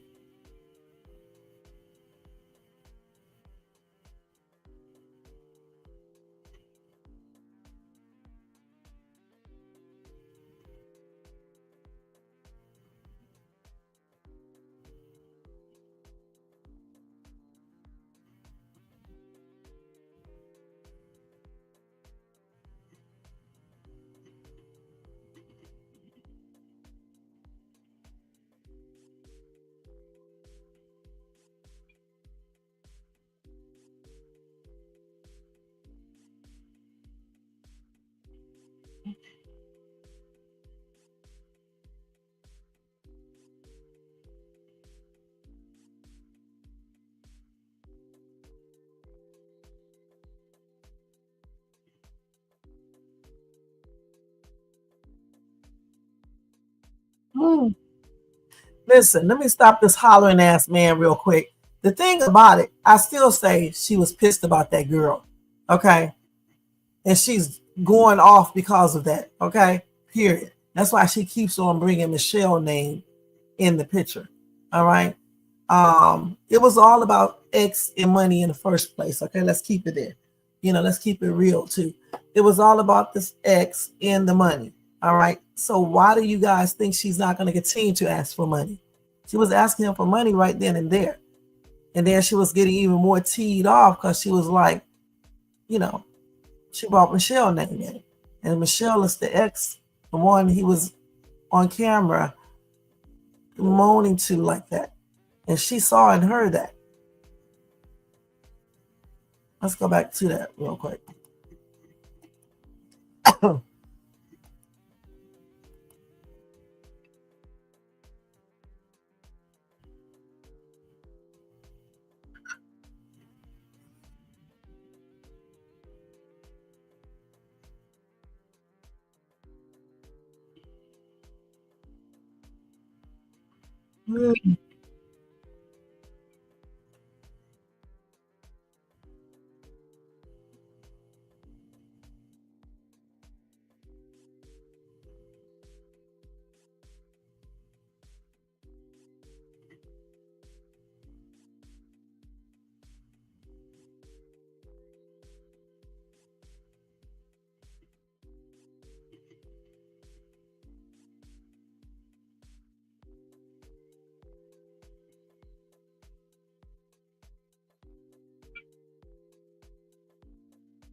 First of all, she didn't set his dumb ass up. He set up himself. He set up himself, but by allowing himself to get into this situation. Okay, no one forced him. No one forced him. He set up himself. All right. You sit up here. You go to OnlyFans and pick up a chick. You know she's all about that money. All right, point blank. Then your dumb ass go out here and cheat or see your other woman on the side, and then you manage to leave your cell phone on so people can hear you having you know what. Okay, and no telling what he was telling this girl. Okay, clearly he must have been telling her he was only seeing her, so she overhears it. Now she's teed off, so now she's going for revenge. Now she's asking you for more money. I don't know what else she was doing. It's just all hell broke out. Period. You couldn't hear that audio that I was playing of Shannon talking? Hold on, let's see. Oh, that's because, hold on, y'all. I forgot to do something. Hold on. I'm so damn crazy. Hold on, y'all. Let me show. I thought I had shared this. Sorry, y'all know it's getting late. Let me play him over again. Damn. So listen. Looks like she's requesting the money. Shannon says, I don't have cash apps. Because I guess he must have told her, yo, I don't have, I don't got it on PayPal right now. Whatever he could say. Then she said, yo, you could send it via Cash App. Or I don't know, maybe they're calling and he's trying to figure it out. He's like, I don't have Cash App. Right? She's trying to get this bread out of him to forgive him for cheating, which, let's be honest, fellas, let's keep it real. If a woman is willing to, if she's saying, pay me this for me to get over this, she's clearly just using you, right? Then he says, this is her. And this is when I realized she was lining up Shannon Sharpe from a mile away. Not only to maybe set this up, but she was just looking at him as a sugar. Can y'all hear now? She says, then what do you have? So it went from apology to now, how could you send me a payment? Do y'all hear this? He says, I have 10K cash. Now, this is another thing that I could tell she was lining him up from a mile away. Because remember, she's saying, oh, I'm so hurt. I'm going through it. I can't believe you fought this girl on live. Like, she's hurt. Supposedly, right? Listen to what she says then. Send me a picture or FaceTime me with it, which means with the money. She's basically saying, no, I'm not playing games with you. Send me a picture of the money. FaceTime me with the money. I need to see the money. What does that sound to you like, chat? She's requesting that for her to do anything or to keep entertaining you, she needs to see the motherfucking money. And she's now saying, send me a picture of the money. FaceTime me with the money.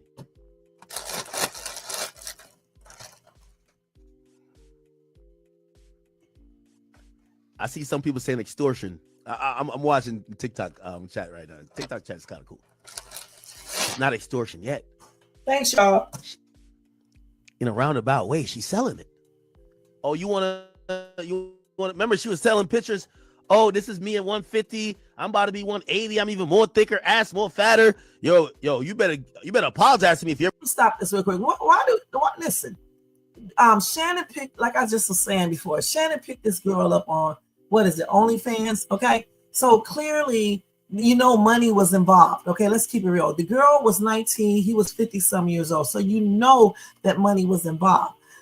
I still think that this girl was teed off because she heard Shannon and Michelle, allegedly the lady, in bed together, and he was doing the most. Of course, she was teed off, and so that's why she kept on bringing up Michelle. She brought up Michelle's name, and then wrote his name in all caps, because then she was shouting at him. All right, so I think she was teed off and is teed off about Michelle, and that's why she did what she's doing. Because if she just wanted to do this, she could have did it a long time ago. They were dating for 2 years. She could have did it last year. Okay. And you guys say she waited. She didn't know he was going to get $100 million contract. He was still making money. Okay. Money is money. You know what I'm saying? Even when he offered her, allegedly, when he offered her 10 million, that's a lot of money. Okay. Why did she take that? Because we don't know, if she's going to be granted 50 million. We don't even know if the judge is going to believe what he's seeing and hearing. We don't know this. She don't know this either. All right. So I'm just trying to figure out why she just didn't take the 10 million. I think that she wants to do all of this stuff and just, mess up his career completely and everything else. All right. She knows that if she wins, she may not get 50 million, but she still may come out with 10 million or 20 million. But at the same time, I believe she wants to squash his career completely up, because she's mad because he was cheating with that other lady. The other lady is way older than her and everything, and she's young. So she's probably trying to figure out why in the hell would he choose an older woman over her ass. And then she started talking about she want to see the money and all this other stuff, because maybe before he said he was going to give her something and he didn't have it all. Okay. Or she just playing hardball because she's pissed. That's why she kept on asking him to apologize. He didn't apologize right. And he was like, stop being childish. And she said she wanted him to apologize again.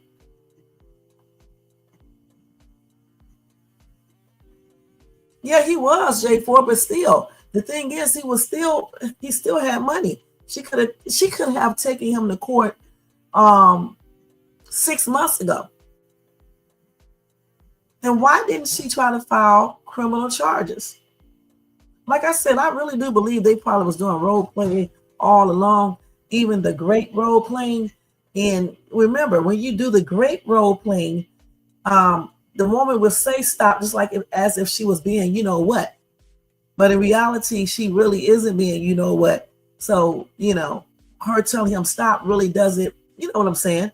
Because it's just role playing. Who's to say it wasn't all that? Okay, who's to say that? And then the text messages, yes, she say stuff in the text messages and stuff, but that could be a part of the role playing. You just never know. You just never know for sure. I don't know for sure what this girl is doing, but I'm just thinking. And after seeing all those text messages, and it wasn't covered up last night. I wish I could find the same one. We actually sat here and could read the daggone text messages, all of it.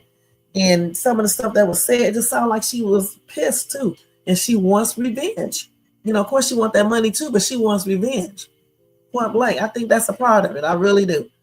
And when they got in this situation, money is involved. Why would a 19-year-old chick want a 50-some-year-old man heading almost 60 years old? Okay, and the way he was breathing and stuff like that, I can't imagine it. You know what I'm saying? I mean, he was basically I thought he was about to have a damn heart attack or some shit. I'm like, what's going on here? Damn, is it a person or an animal or what? You know what I'm saying? It was a hot ass mess, So I don't understand why a 19-year-old would want a 50-something, man, unless money is involved. Let's keep it real. And then she's an OnlyFans model. Come on now, showing her body and stuff, the stuff she was doing on there. And then she tell this dude she's 150 pounds. Now she even thicker. She about to be 180. How the hell, damn, she want to be fat? Come on now. But anyway, let's get back to that video. 180 pounds? That ain't thick, baby. That's getting big and big, getting fat. If you ever want to get back in this, he's like, Gabby, I already apologized. Yo, listen. Then the 50K comes up and it's like, yo, here's my PayPal. It right there. Yo, you better apologize to me if you ever want to get back in this. He's like, Gabby, I already apologized. Yo, listen. Then the 50K comes up and it's like, yo, here's my PayPal. So clearly she's on some, drop a bag on me. This is crazy. Send me a picture or face. Imagine you got to do a money phone with the money to tell the girl to come over. It's no way she loves you. It's no way she loves you. It's no way she has any type of care about you other than the bag. Let's keep it going. Look what she says. What's taking so long? You either have the cash to show me right now or you're with Michelle. Which one is it? Yeah. Shannon! Okay. He's too loud, you guys. At this point, Shannon should realize you're 54 and she's 20. You could have been her father.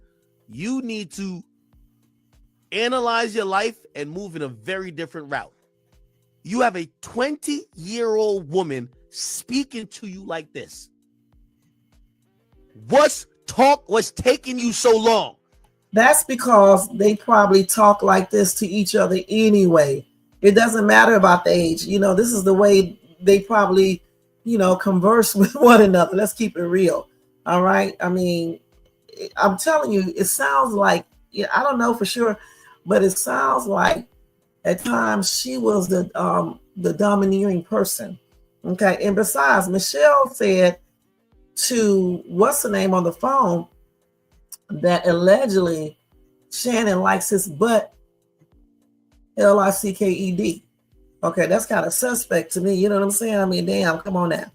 I mean, that's kind of freaky and suspect. And no telling what these two did together. So it seems like to me, it sounds like she probably was also the domineering. You know how you play that role where the woman be, dominant over the man, make him do things and things like that. It sounds like that, and that's why she can basically talk to him like that, and she figured that since he cheated, he needs to give her some damn money to make up for him cheating.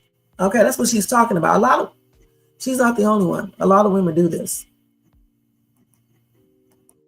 It's like she's saying, where my fucking cash at, nigga?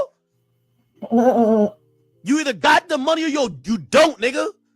And then she's gaslighting him.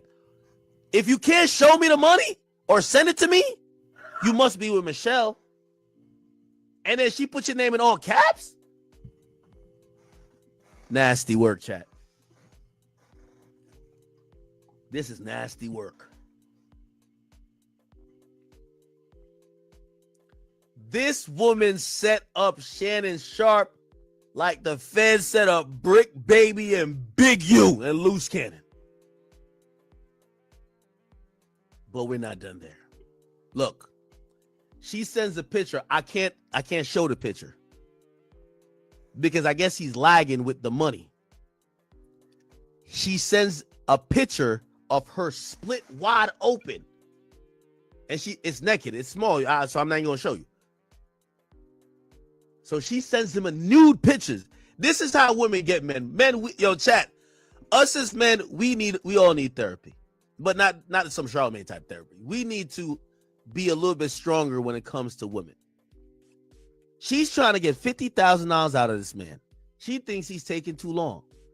You know what she does to expedite the process? Sends him a picture of her split and spread wide eagle. And that nigga dick was probably harder than the SA fucking T's. That nigga was probably fumbling on his phone, hitting his account and sending the 50K, making 55. Oh my God. Oh my. And let me just say this. And if he did at 50 some years old, I don't really feel sorry for him because you should have control. Damn, how many women have we seen in his lifetime being old as hell, naked? So, I mean, I'm pretty sure he saw a lot of young women naked. So why was he tripping out like this? I seen the girl. She all right. So why is he going crazy? Something wrong with some of these black men, you guys. I'm not going to lie. All right. I'm not going to lie. I don't feel sorry for him. I really just don't. All right. Something is wrong with him. He's too old. I'm pretty sure he saw a lot of, a lot of women naked. It's not like he's 20 or 25. All right. That's plainly ridiculous. She should have got it all. Okay. And that's on everything. Come on, yo, these women are good. She couldn't get the 50K off words. She sent a nude. This man is so loud. She says, I know you missed this. That's why she said 25K for each cheek. Now I'm gonna have to scroll up real quick because it's right there. See, I can see it. I can see it. Let's go to here. She must have got the money now. Because now this is, and by the way, these are out of order because this is going back in time. This is 3/5/25. She sends something, whatever. Then she says, hi. Then he says he loves the image. Hits the response button. And then she says, that's me hugging you and you not hugging back. Okay. Ooh, I can't show this because there's pictures associated with this. She says, y'all see this? I'm going to hide the picture. She says, because there's a picture with it. I'm like, no homo. I can still say that, right? It's a picture with a woman with her hands behind her back and her legs like whatever. And everything is tied up. She sends that picture. I can't show it on here. Even though it's really small. It's really small in these. Well, I showed it yesterday. You can really tell it, okay? The thing is this right here. You can tell that they were into some kicking shit. All right. You can tell that. And that's why I say that the messages that we seen yesterday, they were not blocked out. All right. And the thing about it is this right here. You can tell they were into some freaky shit. And that's why I said she also seems like, to me, it seems like she was playing the dominatrix type thing as well. All right. He was doing stuff and she was too. All right. And I honestly believe that something like this could have been going on in those text messages. At first I did, but after reading all the text that I read, I started thinking that way. And then I also started thinking that she is also mad, pissed off at this dude. All right. Because he got this older woman and, he recorded it, left the phone on or whatever you want to call it, by mistake, on purpose. But anyway, he left it on. He was cheating on her. Because remember, she says they've been seeing each other for 2 years. They were dating. And as far as the love thing, please, okay, nobody even said anything about no love, so nobody cares. Okay, I think it was a money transactions, XEX type thing situation going on, period. Okay, and I think he knew that and she knew that too. Still, even with knowing that, a lot of women don't like you to cheat and they still consider that as cheating, even if you guys have a relationship like they have. Okay, because we don't know what Shannon told this girl. He could have told her he loved her. He could have told her he's never going to cheat. You just don't know. And she could have been telling him things. You just don't know what was going on. I think this chick is teed off, figured that she can get some more money from this dude because he just got that contract. And that's what she's aiming for, period. I'm still trying to figure out why she did not take the 10 million though, because when you go to court and you ask for too much, you won't get that. The judge will reduce it down. But I don't, you know what? She probably already knows that. That's why she said 50 million once she did the criminal, once she did the civil lawsuit, because she probably know, and the lawyer probably know that the judge is going to reduce the sum. So, if the judge reduces it down to what, 25 million, she still will be left with probably about $10 million. She can use the other 15 million to pay for the lawyer and court fees and stuff like that. Okay. If they don't sue for that separately, it just all depends, But again, I think, like I said before, that she's teed off at the same time, and that initiated the whole entire thing. You said, this is crazy. He sure is. Damn. She should have waited until after that podcast deal. Right. But then it really is going to look weird. No, she couldn't wait because she was pissed. Okay. He cheated back in sometime late last year, the video came up. She probably been going back and forth, cussing him out, going off on him, making him pay money, and things like that. And then she finally got fed up because he probably was still hooking up with Michelle or somebody else. Who knows? We just don't know. Right, he knew what he was doing. I don't know why people be feeling sorry for people when they know. He had a choice. Damn, he could have picked up a 30-year-old. Shannon wasn't an attractive man to me. I don't care how much money he had. I still wouldn't want him. And maybe, no, you're not crazy. I say the same thing, honey. He is not my type, honey. I like nice looking dudes, somebody that look like this. I'm so damn stupid. You know what I'm saying? Not some man. I just couldn't. You know what I'm saying? I don't give a damn how much money he had. You know what I'm saying? He probably wanted a 20-year-old anyway. But still, even if I was 20, the answer would be no. Hell no. Even if I was white or whatever, the answer is no. No, no, no, no, no. Okay? No. Y'all saw that dance. So that's why she says, tie me. Wait a minute. Y'all saw that electric slide? Shit. Up and fuck me like this. So she sends a picture with it. So she's telling him how she want to give it up. Feel me?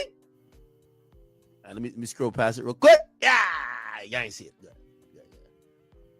And he responds by says, if I knew how to, I would. Basically saying, and he's establishing, she wanted me to do this freaky shit to her. Because that's why I told y'all that this chick sounds like she is into being a dominatrix. All right? It seems like she tells him what to do at times. All right? You can tell. That's why she said, tie her up. And we saw that picture. We couldn't see it clear, which is good because, I don't want to get no what's name. But the girl, like you said, tied up and stuff, and she wanted him to do that to her. All right? So that sounds like some weird shit, some role playing going on, some dominatrix type stuff, S&M or whatever you call that shit. Some of all that stuff, going on with them too. Just some kinky shit.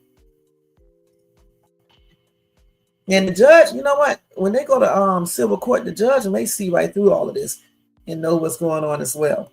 Telling her, yo, it's Uncle Shay Shay.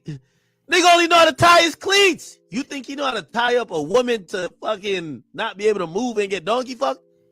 So that's why he's saying, if I knew how to, I would. You know what I'm saying? Then she says, it's okay. I got handcuffs. We could stick to those for now. What are we establishing with these messages? And by the way, I think we've now known it's not all the messages. These are the messages that Shannon are going to submit to the court. And I think his legal team just shared it with the internet because shit, it's pretty much a public thing now. It's okay. I got handcuffs. This is the girl saying that. Somebody says, yo, G-Star Mo, G-Star SMO is yeah. Yeah, he basically say, y'all don't know how to hog tie people. Oh yeah, that's a hog tie, right? It's a hog tie. It's a hog tie.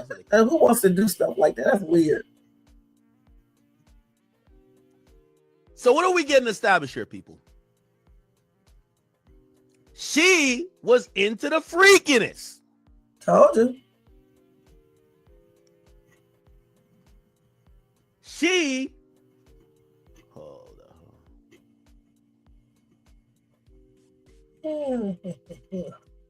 she was into the freakiness, right?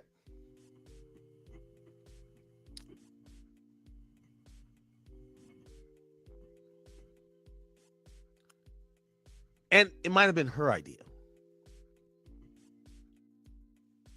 He comments by saying that actually looks like you. Then she said, who said it's not me? Because it is her. Hold on. Wait, let's stop here. Then he says, her tits are too big for it to be you. Hold on. I think she gonna send some.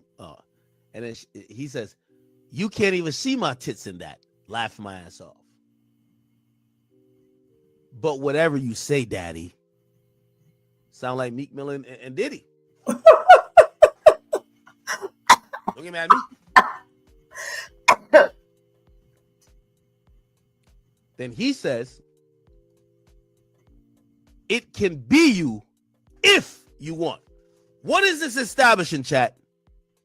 What is that establishing? In a again, we're putting context to shit. When he says it can be you if it wants, let me see who's smart in here. Now, I know the chat niggas are smart. We got the smartest artists in the building. Remember,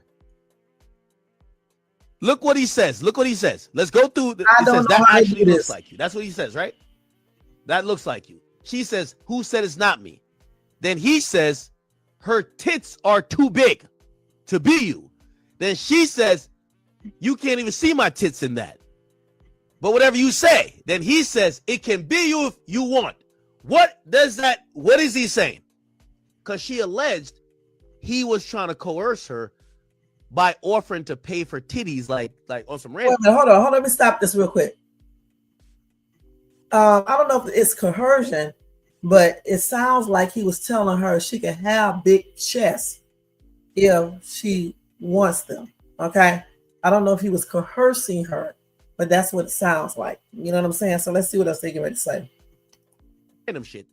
This was him hinting to say, yo, the picture you sent me of the girl hogtied, she got big tits, you don't got big tits. And then he basically said, well, it could be you if you want. That's kind of him offering. Now, granted, I don't think he's offering on some controlling, manipulative, gaslighting as she's trying to put it in her lawsuit. Right. He's just saying, yo, if you want me to buy you some titties, I'll buy you some titties. Chavez flag. You know damn well. He said one thing I gonna do is break it down, man. We got this shit. We gonna break this down like a kilo of coke. We gonna flood the whole streets with this shit.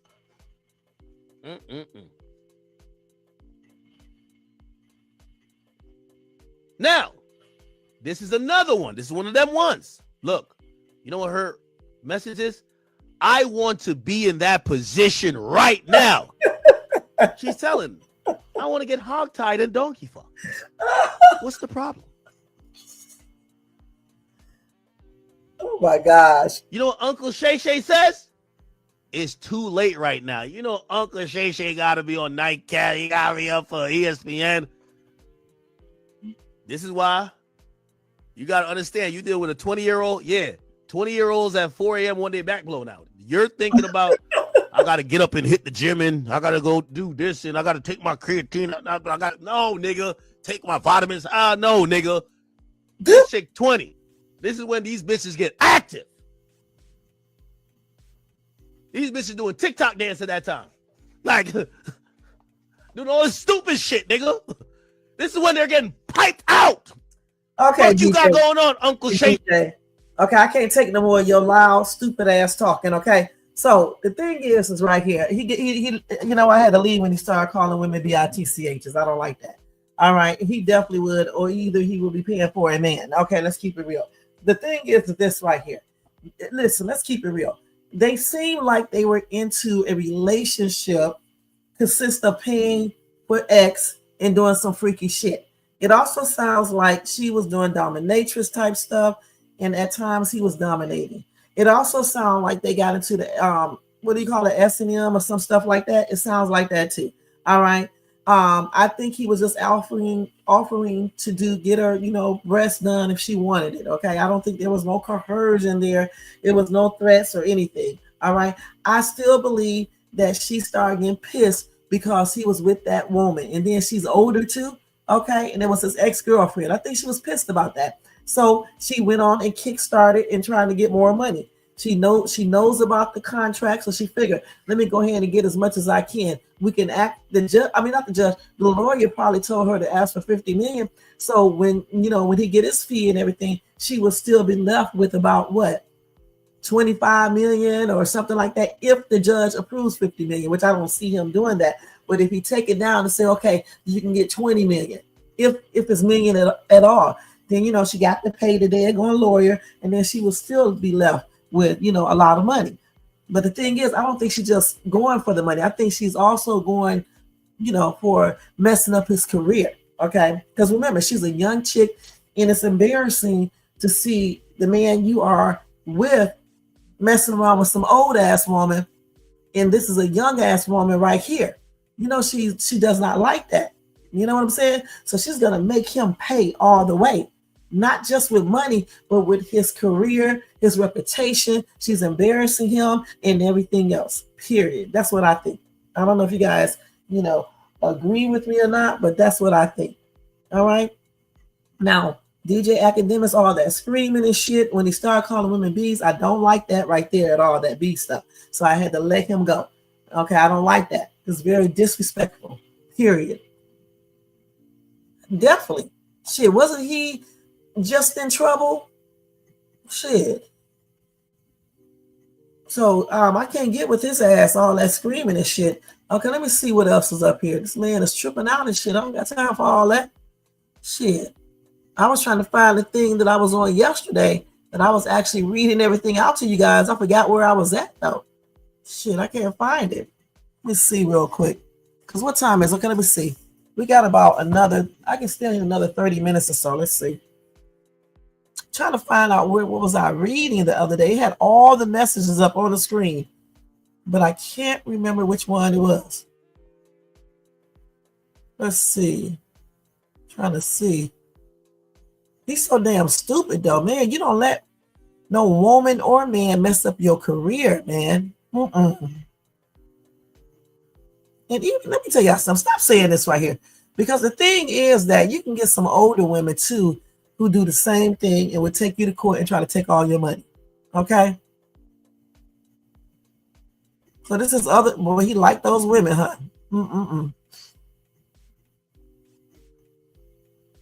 And this right here, women, which one did we see? This is the one. Isn't this the one right here? If you say that one more time, I'm going to choke out of you when I see you.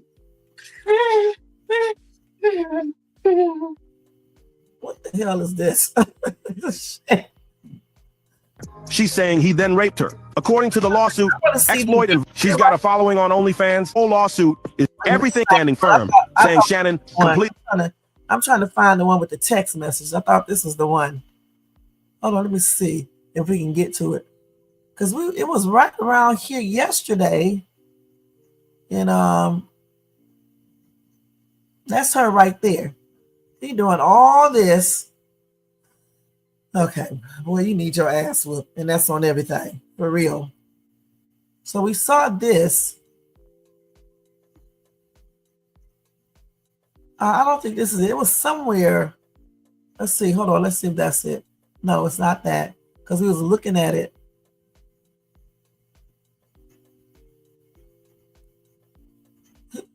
Let's see. Damn. I don't see it up here now, you guys. Damn, it was up here yesterday. Let's see. Let's see. Don't see it.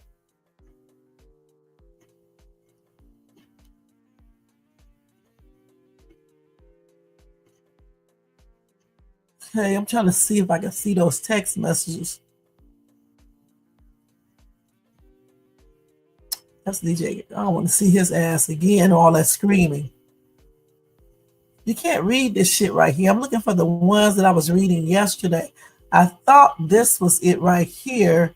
We already saw this, right? Let me make sure. Yeah, I think we already saw this. Yeah.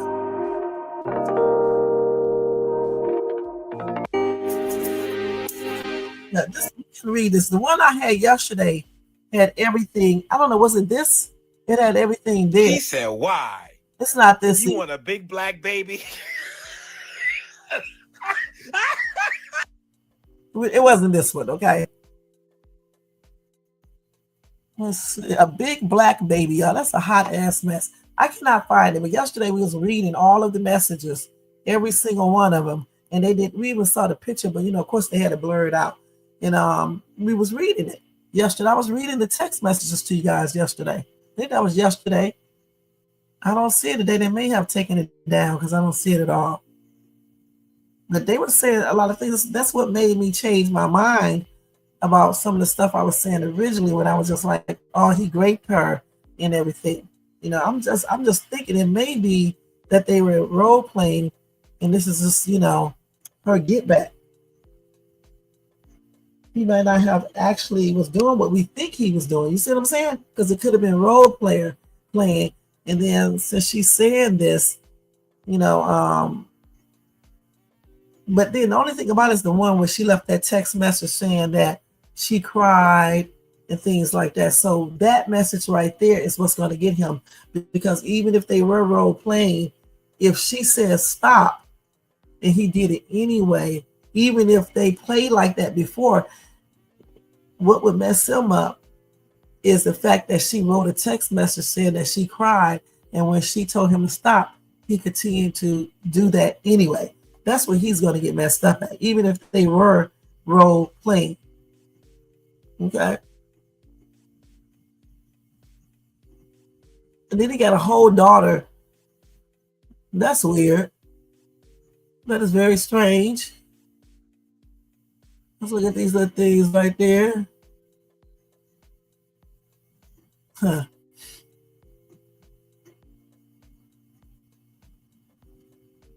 They tripping out when he got his head at. Okay. Let's see. They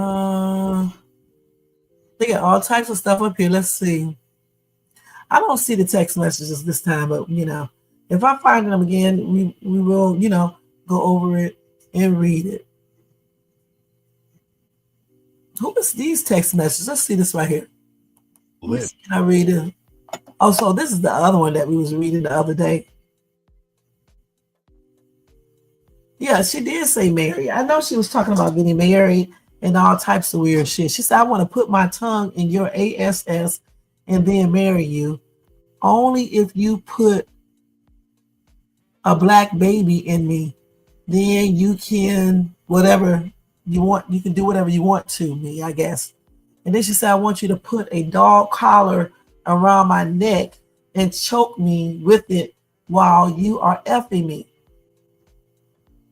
And then she said, call me. I feel like effing with you. So, these messages just indicate that they were doing a lot of different weird shit. I mean, come on now. This girl was talking about getting married and having a black shit freaked the fuck out. I thought my Michelle was bad. Gabrielle, what the hell? That's my Michelle. Lakers and 5. What you mean, baby gravy? That's bad. Baby gravy? She want me to put a big black baby in her? Is this race play? Baby gravy? Who's the real Slim Shady? Give me that big black baby. Lakers and 5. Unk. I can speak for everybody when I say we've had enough of your escapades. Trick or treat, super freak, $25,000 each check. Lakers and 5. Nothing else for 2025. Matter of fact, for the whole decade, you're cut off. No more. NBA, SGA, make them bitches sign an NDA. Lakers and 5. Let me holler. Fuck me with the dog collar. I'm suing your black ass for $50 million. Lakers and 5. Nah, Shannon Sharpe actually freaked the fuck out. I thought my Michelle was bad. Gabrielle, what the hell? That's my Michelle. Lakers and 5. What you mean, baby gravy? Oh my God. Baby gravy? She want me to put a big black baby in her? Is this race play? Baby gravy? Who's the real Slim Shady? Give me that big black baby. Lakers and 5. Unk. I can speak for everybody when I say we've had enough of your escapades. Trick or treat, super freak, $25,000 each. Lakers and 5. Nothing else for 2025. Matter of fact, for the whole decade, you're cut off. No more. NBA, SGA, make them bitches sign an NDA. Lakers and 5. Let me holler. Wait, damn, this was, y'all, these people be coming back with all types of crap. But anyway, Shannon, you should have known better, honey. All right. Yeah, I do. I need to. Oh my gosh. But even if he would have made her sign an NDA, okay, if he was doing anything illegal, like, if he had the what with her and she told him to stop, the NDA is not going to protect him, because unlike this, the dog he said that I was telling people that NDAs, the wrong information. I was not. I was reading right from a law dictionary, and it tells you that if someone is doing something illegal, the NDA is not going to stop you from telling. Okay, you can still tell on them if they are doing something illegal. You can disclose what that is. The NDA does not protect you from revealing that. Okay, period. All right. So if he was trying to grape her, if he did grape her, like she indicated, then that NDA, non-disclosure agreement, is not going to protect this dude. All right. And you guys can go ahead and research that, because it's going to tell you that. We did it right here online the other night. It's not going to protect him, period, because that's something he did illegal if he did that. She told him to stop. She said don't put it in her ASS, and he put it in her ASS anyway. And she said she started crying when he left. All right. So he did not follow directions. I guess they was doing all their freaky shit. She probably, had him doing the most. And she probably told him, no, you can't do it that way, Daddy. No, Daddy, you can't do it that way. You know what I'm saying? You can't do it that way, Daddy. You can't do it that way, Daddy. All right. You can't do it that way. And then he probably went on and did it anyway. Right. So she was like, fuck that. You get ready to pay. You get ready to pay for not following directions. All right. So now she go ahead and do what she did. And then plus he was effing around too. So that's just more ammunition. So now your ass is going down, and I'm going to get me some money too, ninja. Okay. Forget about that black baby. Okay. I'm still getting your money. All right. So I think that's what happened, you guys. I don't know for sure. I'm just saying. All right. She wanted her big, tall, chocolate ass, very dark chocolate man, old ass man, to put a black baby in her. She was like, come on, Daddy. Come on, Daddy. Give it to me, Daddy. Give it all to me, Daddy. Give it to me right now. Come on, Daddy. Give it to me right now. No. Listen. Tie me up, Daddy. Handcuff me to the bed, Daddy. Go ahead and do it. And she probably got her whip out right and said, I'm gonna beat your ass, Daddy. Turn your ass around. I'm gonna put them handcuffs on your ass and blindfold you and pour some hot candle wax all over your ass. Get your ass down on all fours. Okay, that's what she probably was saying to this man. and she was probably all for it. Club Shay Shay was probably all for it, honey, until he got caught with Michelle. And Michelle said that Shannon allegedly likes his buttocks licked.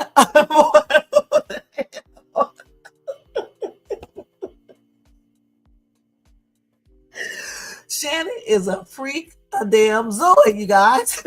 All right, damn. Woo. Shannon, I can't take you I just can't take the stuff that you have been engaged in. My God, I can't. You've been doing too much. So anyway, when you start getting a certain age, you need to control yourself and leave those 19-year-old girls alone.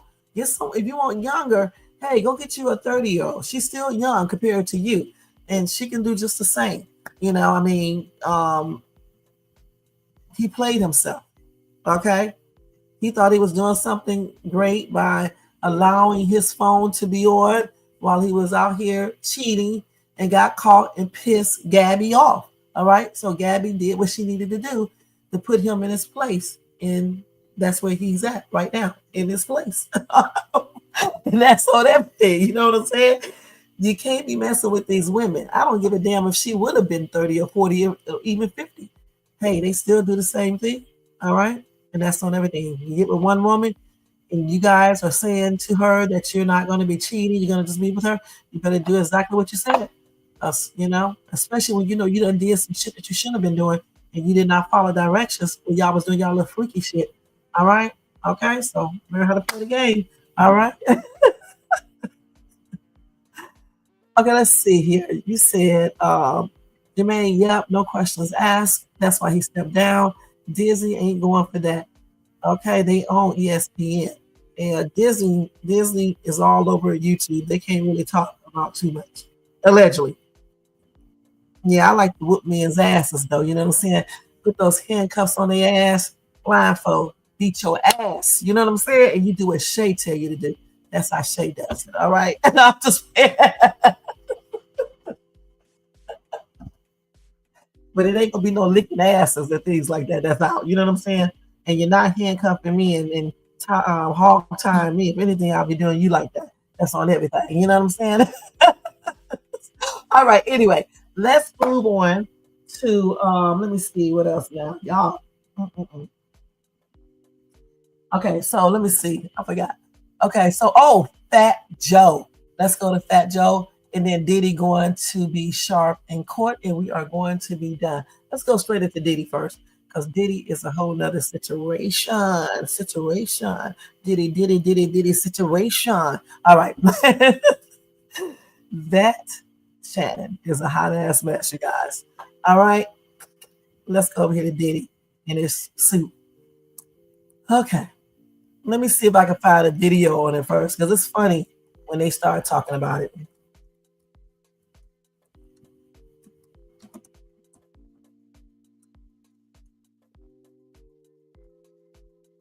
Let's see what they got here.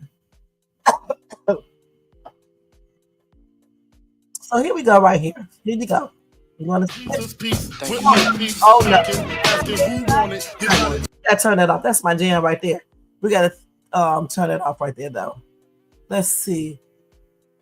Okay, let's see. Okay, let me just tell you about it. First, while I'm telling you about it, I'm going to put this up here so we can just take a look at what they say Diddy looks like right now. All right, let me just. So we're gonna have this picture up here in the background of Diddy. Okay, that's what he's looking like right now. All right. So anyway, y'all, I am so damn silly. Hold on, I'm trying to find it. Diddy, can't you see? You can wear your. Okay, hold on. Diddy, can't you see? Hold on, I'm trying to find his damn. Okay, here it is right here. So now Diddy is allowed to wear nice clothes at his trial. No more prison goods. Okay. So the judge just signed off on letting him go with a casual look in court instead of his jail jumpsuits. So according to new legal documents obtained by TMZ, Diddy just got a signed order from the judge allowing him to receive non-prison clothing at the Metropolitan Detention Center in Brooklyn to wear at his trial in a couple of days. So he can have up to 5 button-down shirts, 5 pair of pants, 5 sweaters, 5 pair of socks, and 2 pair of shoes without laces to wear to court.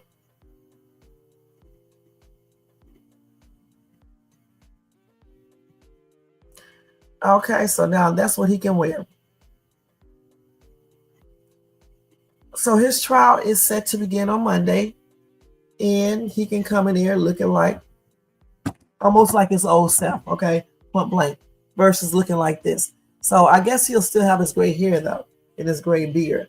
I don't know, but you know, he can wear his regular clothing, you know, to his trial starting next week. Somebody said, how about some underwear, please? Oops. His boyfriend would just take them off when they cuddle together. Somebody said him not wearing prison garb isn't anything new.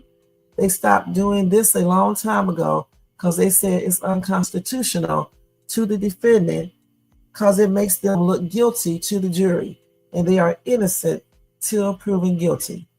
So they are allowed to wear whatever makes them look innocent. And then somebody else said he should have oiled himself down then. Oh, somebody else said, give that man some hair dye.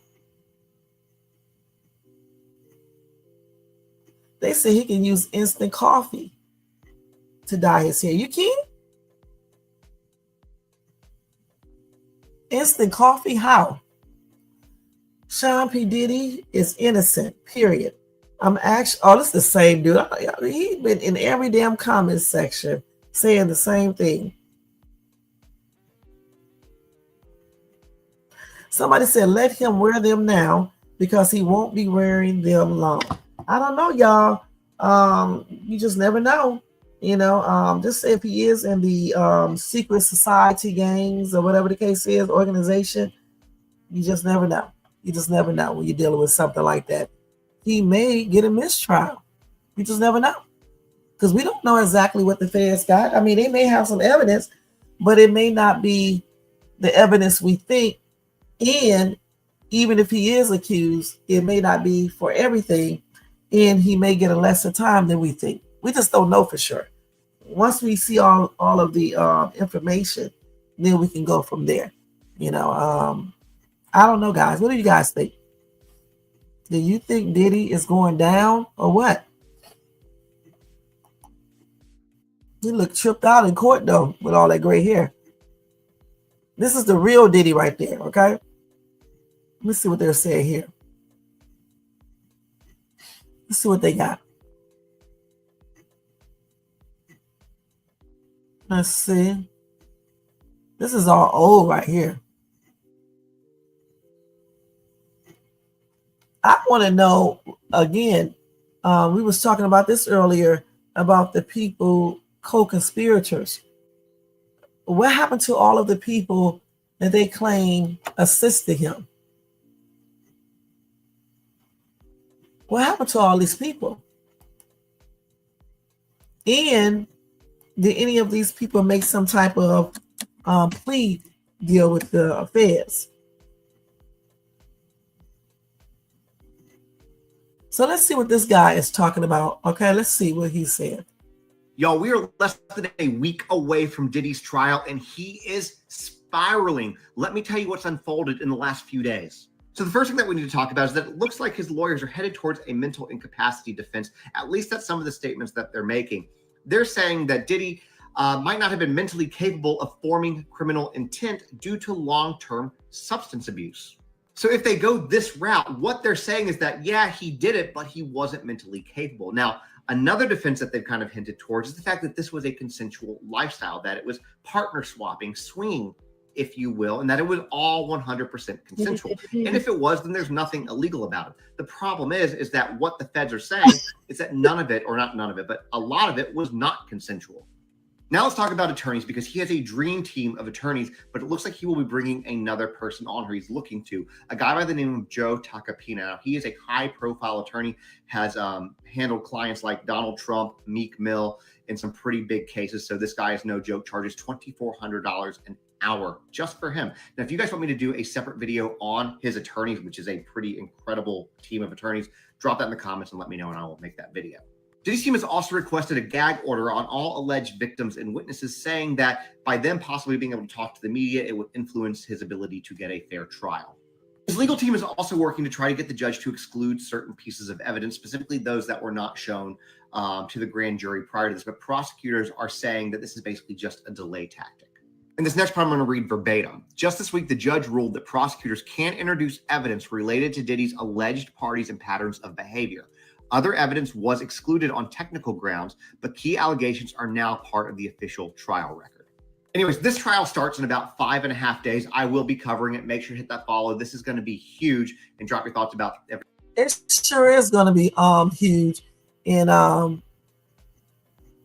it's going to be a trip, guys. I mean, a lot of stuff the judge did throw out. He's asking for a gag order now against Cassie's lawyers, okay, because he don't want certain information out there to the public and to the media, because he says that that information may make these people, the jury and other people biased toward him. So we're going to see if the judge is going to approve that. It's a lot of stuff, you guys. I don't know how this entire thing is going to turn out. I'm still looking forward to see what the feds have on him. I still want to know what happened to all of the other people who they claim helped him. What happened to these people? Did all of these people do a plea deal with the feds? Okay, did they do this? All right. And Cassie will be up there on the witness stand. They're going to look at her video as well, which is going to be a hot ass mess. So, this trial is going to be tripped out, and it won't be on TV or anything. So I guess we can do the highlights or whatever the case is and go over it. I'm pretty sure they're going to show that. Let me see what this lady said right here. Diddy's lawyer has claimed that the rapper is a swinger, not a sex trafficker. Sean Diddy Combs is on trial for sex trafficking, transportation for prostitution, and racketeering with conspiracy. He denies all the charges. During a pre-trial court hearing on the 25th of April, Mark Agnifilo, who's one of Sean Combs' lawyers, said this, quote, "There's a lifestyle, call it swingers or whatever you will, that he thought was appropriate because it was common."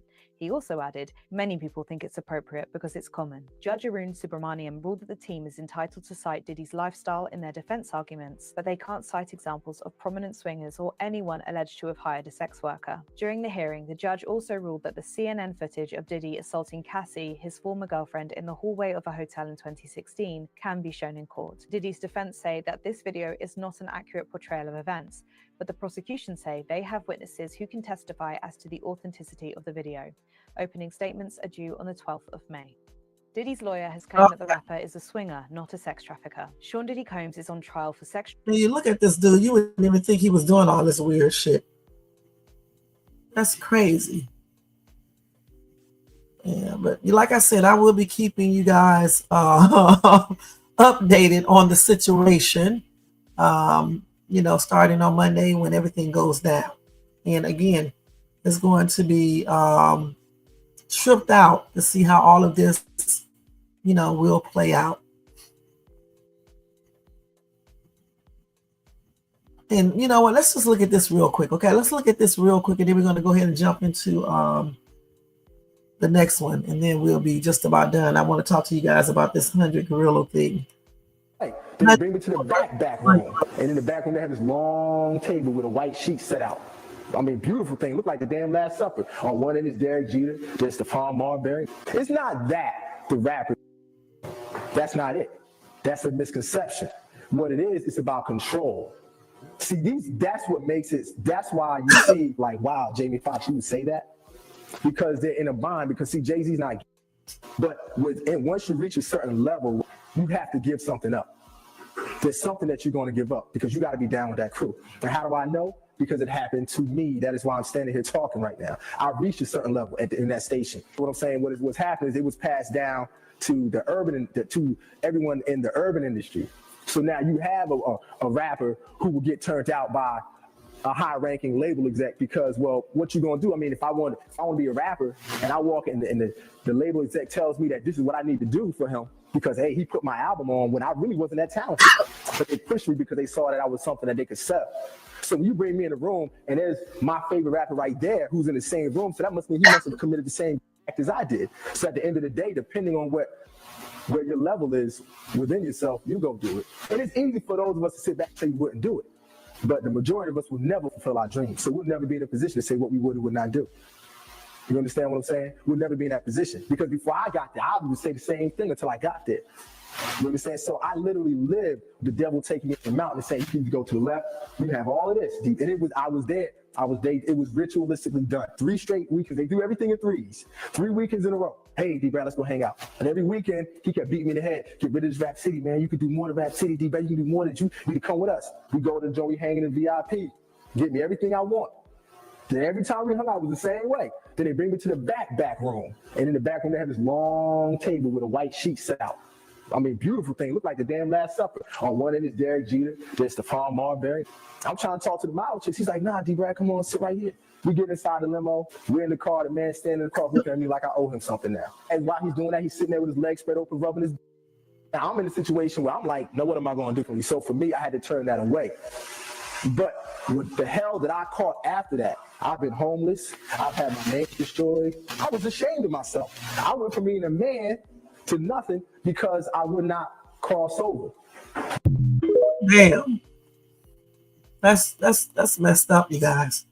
So, like they said in the comment section, this entire thing is larger than the Diddy situation, okay? Point blank. And I just don't believe, Diddy is the only one that, is involved in this.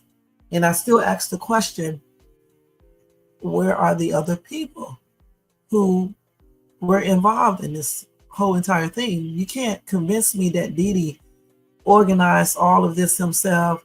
He played every role. There was nobody helping him or anything else. You know what I'm saying? And you cannot convince me that all of these people took a plea deal. All right. So like I said, it's going to be very interesting, to see all of the information that they have on Diddy. We won't actually probably see it, but we will hear about it.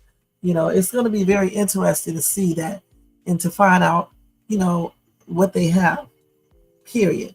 And I will be keeping you guys abreast of that situation each and every day when the court stuff starting Monday. All right. Let's see here. You said, right. How is there a RICO and only one defendant? Okay. And that is a good question. Unless all of these other people took some type of plea agreement. And we won't know until next week or the week after that. Because I think they said next week they're going to be doing some type of jury stuff or selection or something like that. And then on a couple of days later, that's when the trial actually starts. So then we will see. All right. All right. Let's go ahead and move on, guys. Let me see. I think I said I was going to tell you guys about Fat Joe. So let me go ahead and go to Fat Joe real quick and tell you about his defamation. And remember, yesterday I told you guys that brianmcknight is suing Jaguar Wright. Let me just show y'all that one too, because yesterday when I was telling you guys about it, it was like in between Jermaine and Tissues messing with me. Okay, so let me just show y'all that real quick.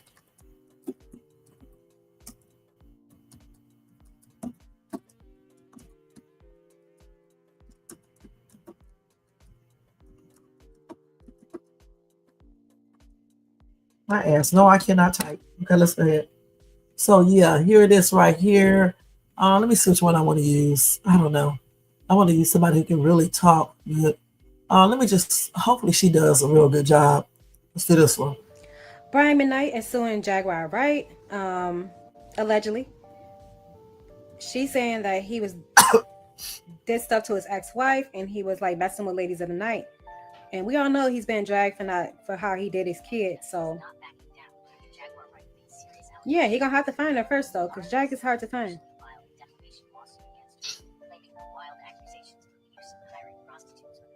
And I don't think she has no money for this. So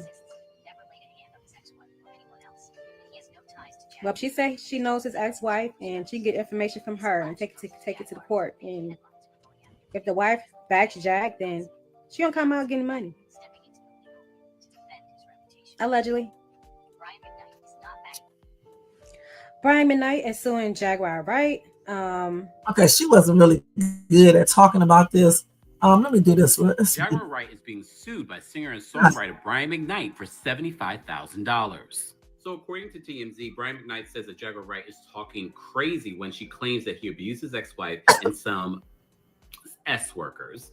So now he's suing her for defamation over it. The singer just filed a lawsuit against Jaguar for a bunch of things she's been saying about him online, which he says are blatant lies. According to the lawsuit obtained by TMZ, Brian claims that Jaguar went on social media and alleged that McKnight was hiring S workers and physically abusing them during sexual encounters. He says that never happened. What's more is that Brian claims that Jaguar also alleged that he was an abusive husband to his ex-wife, Julie McKnight, who Jaguar claims is her cousin. Brian says that he never abused his ex-wife and had no idea about her alleged relation to Jaguar. So TMZ reminds us that Jaguar was involved in the Piers Morgan interview, which subsequently had Beyonce and Jay-Z's attorney sending them a letter for them to take down the interview that they did with Jaguar, stating that she made some defamatory claims. Piers ended up apologizing and taking that interview down. We have to keep in mind, though, Piers Morgan has millions to lose. His YouTube channel is also 50% owned by Rupert Murdoch. So Jay-Z and Beyonce have never addressed Jaguar and her claims against them.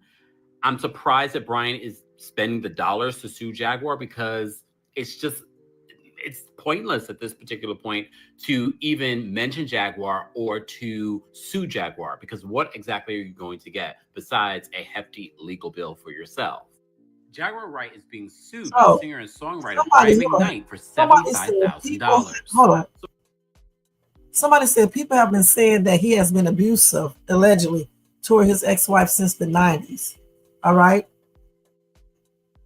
Another person said, I heard about these allegations happening to a young lady he was dating back in the 90s. I won't say the state. Heard he's not so nice. Sad he knows, allegedly. I heard about those rumors too, but Brian McKnight claims these rumors are not true, so therefore he is suing Jaguar Wright for defamation of character. So if he is suing her for that, and then you go into court and everything, I don't think he's lying, because the court is going to check that out to see if that is true. So why would he sit here and lie? Okay, if you go in there and you want to sue someone for defamation, the court is going to look into that to make sure that these allegations are not true. But I don't know how, because I'm not a lawyer. I don't know. Just say, even if it is true, is it her business? Is it her? Does she have the right to be out here, saying anything about this and spreading it? But then again, since it's already public knowledge, it was already public knowledge, at least people thought, allegedly, that he was doing these things. So if she was saying this and say it is true, I don't think he could sue her for defamation of character, because it would already be public knowledge. I don't know for sure, because I'm not a lawyer. Okay. But I don't think, he said that he did not abuse his wife or anything. He said he didn't abuse her. And that's why he's suing her for defamation, because he says she's making up stories. Point blank. Let me see exactly what he said right here. Brian McKnight. Hold on, guys. I got to find it. See, it's right here. So let's see here what they are saying here. Yeah, he said that she was talking crazy when she claims he abused his ex-wife in some prostitutes. Okay. He said that she is lying. All right. So I don't think he would be making this up, because like I just said before, that they will look into this to see if it's true. So he said that she went on social media and alleged that he hired keys and physically abused them, when they was having sex. He says that never happened. He also said she claimed that he was an abusive husband to his ex-wife, who she claims is her cousin. Brian says he never abused his ex-wife and had no idea about her alleged relations to Miss Wright. So the thing is, I don't think he would be just saying this if it wasn't true, because it could easily be proven if he's lying. So I believe Brian McKnight in, Jaguar, she's lying. She's got to stop doing these things, because more people are going to do the same thing. All right. The next person I have is Fat Joe. So Fat Joe, hold on.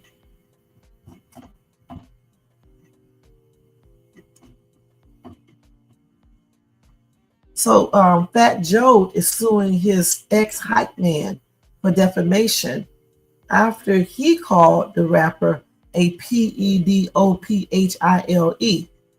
Fat Joe said those allegations are completely false. All right. He is not a what. Okay. So this is another defamation of character. They said Fat Joe's not about to let anyone play with his name and get away with it. So rather than taking this situation to the streets, that rapper is choosing to handle this the legal way, as he should. So he is suing his hype man, his ex-hype man, Terrence Dixon, for defamation, because Dixon took to social media and made some disturbing claims. He said that Fat Joe was involved in pedophilia. Okay, so Fat Joe is suing him, plus he's also suing Dixon's attorney, Tyrone Blackburn, for defamation and emotional distress. He claims that the attorney blasted out countless posts on social media containing a torrent of wholly fabricated, grotesque, and scandalous allegations, accusing Fat Joe of unspeakable acts such as pedophilia, statutory rape, and SA. So Joe believes all of this happened because Dixon got salty over money he claims he is owed.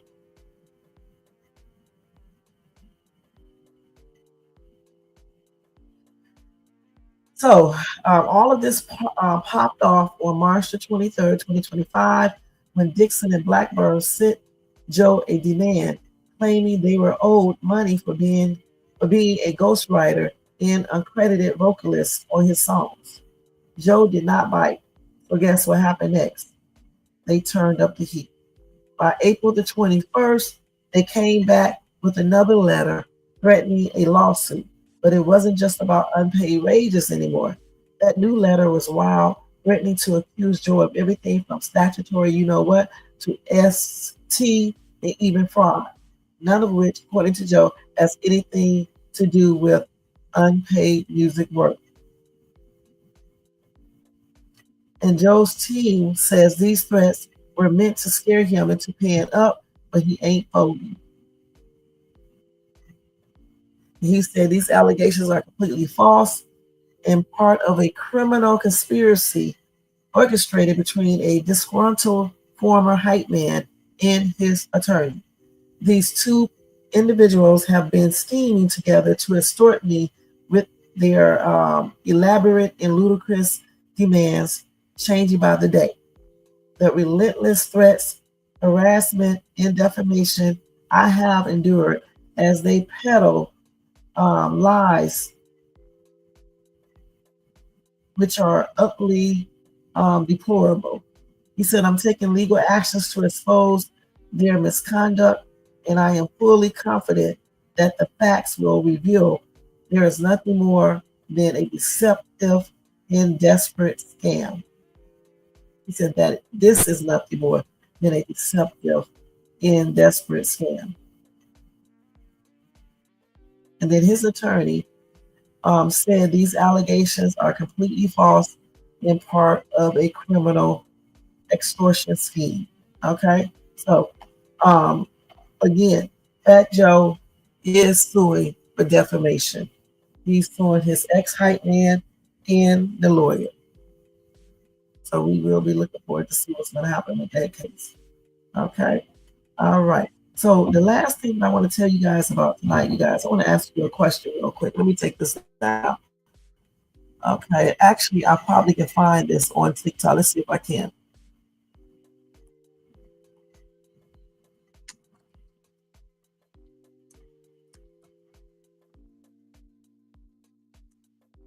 This is a fun question. Let me see if they have it on here. So here it is right here. I'm gonna ask you guys this question. This is something fun to do before we get ready to get out of here. Let me change this right here, this banner, and just put a fun question up here. Hold on, let me change something real quick. Let me change this.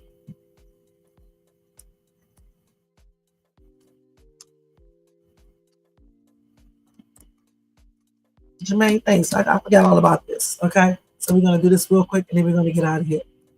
Okay. So here's a fun question. And I meant to say question, not questions.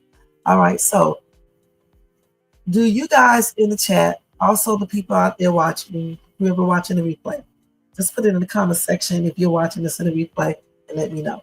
And if you watch this in the chat, you can tell me as well. And if you're watching this in the bushes, you can tell me in the comment section once this video is over if you like. Do you guys think 100 men can take on one gorilla? Let's go see.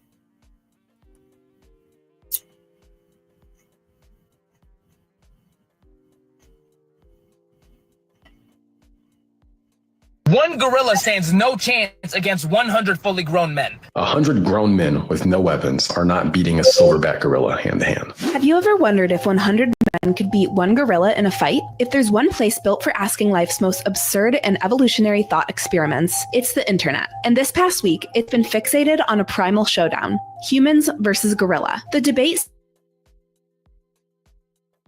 centers on whether 100 average men could defeat one gorilla in hand-to-hand combat. While the premise is unrealistic, the question has unleashed a torrent of opinions. So I worked as a zookeeper in the early primates department for about 3 years. From armchair biologists to amateur fight strategists. 100 men are not beating one gorilla. Now, I got my degree in anthropology. You do study some primate stuff with that. Each trying to stake their claim in this viral battle of brute strength versus sheer numbers. The first 20 dudes are really sacrificial lambs. They're going to die. The morale of the group has got to be great because 20 of you know you're going to die. The only way you're killing this thing is if you make a human hydraulic press and all 100 men stand on top of each other, but it ain't happening. The gorilla winning. You're going to tell me that 100 men can't beat a gorilla?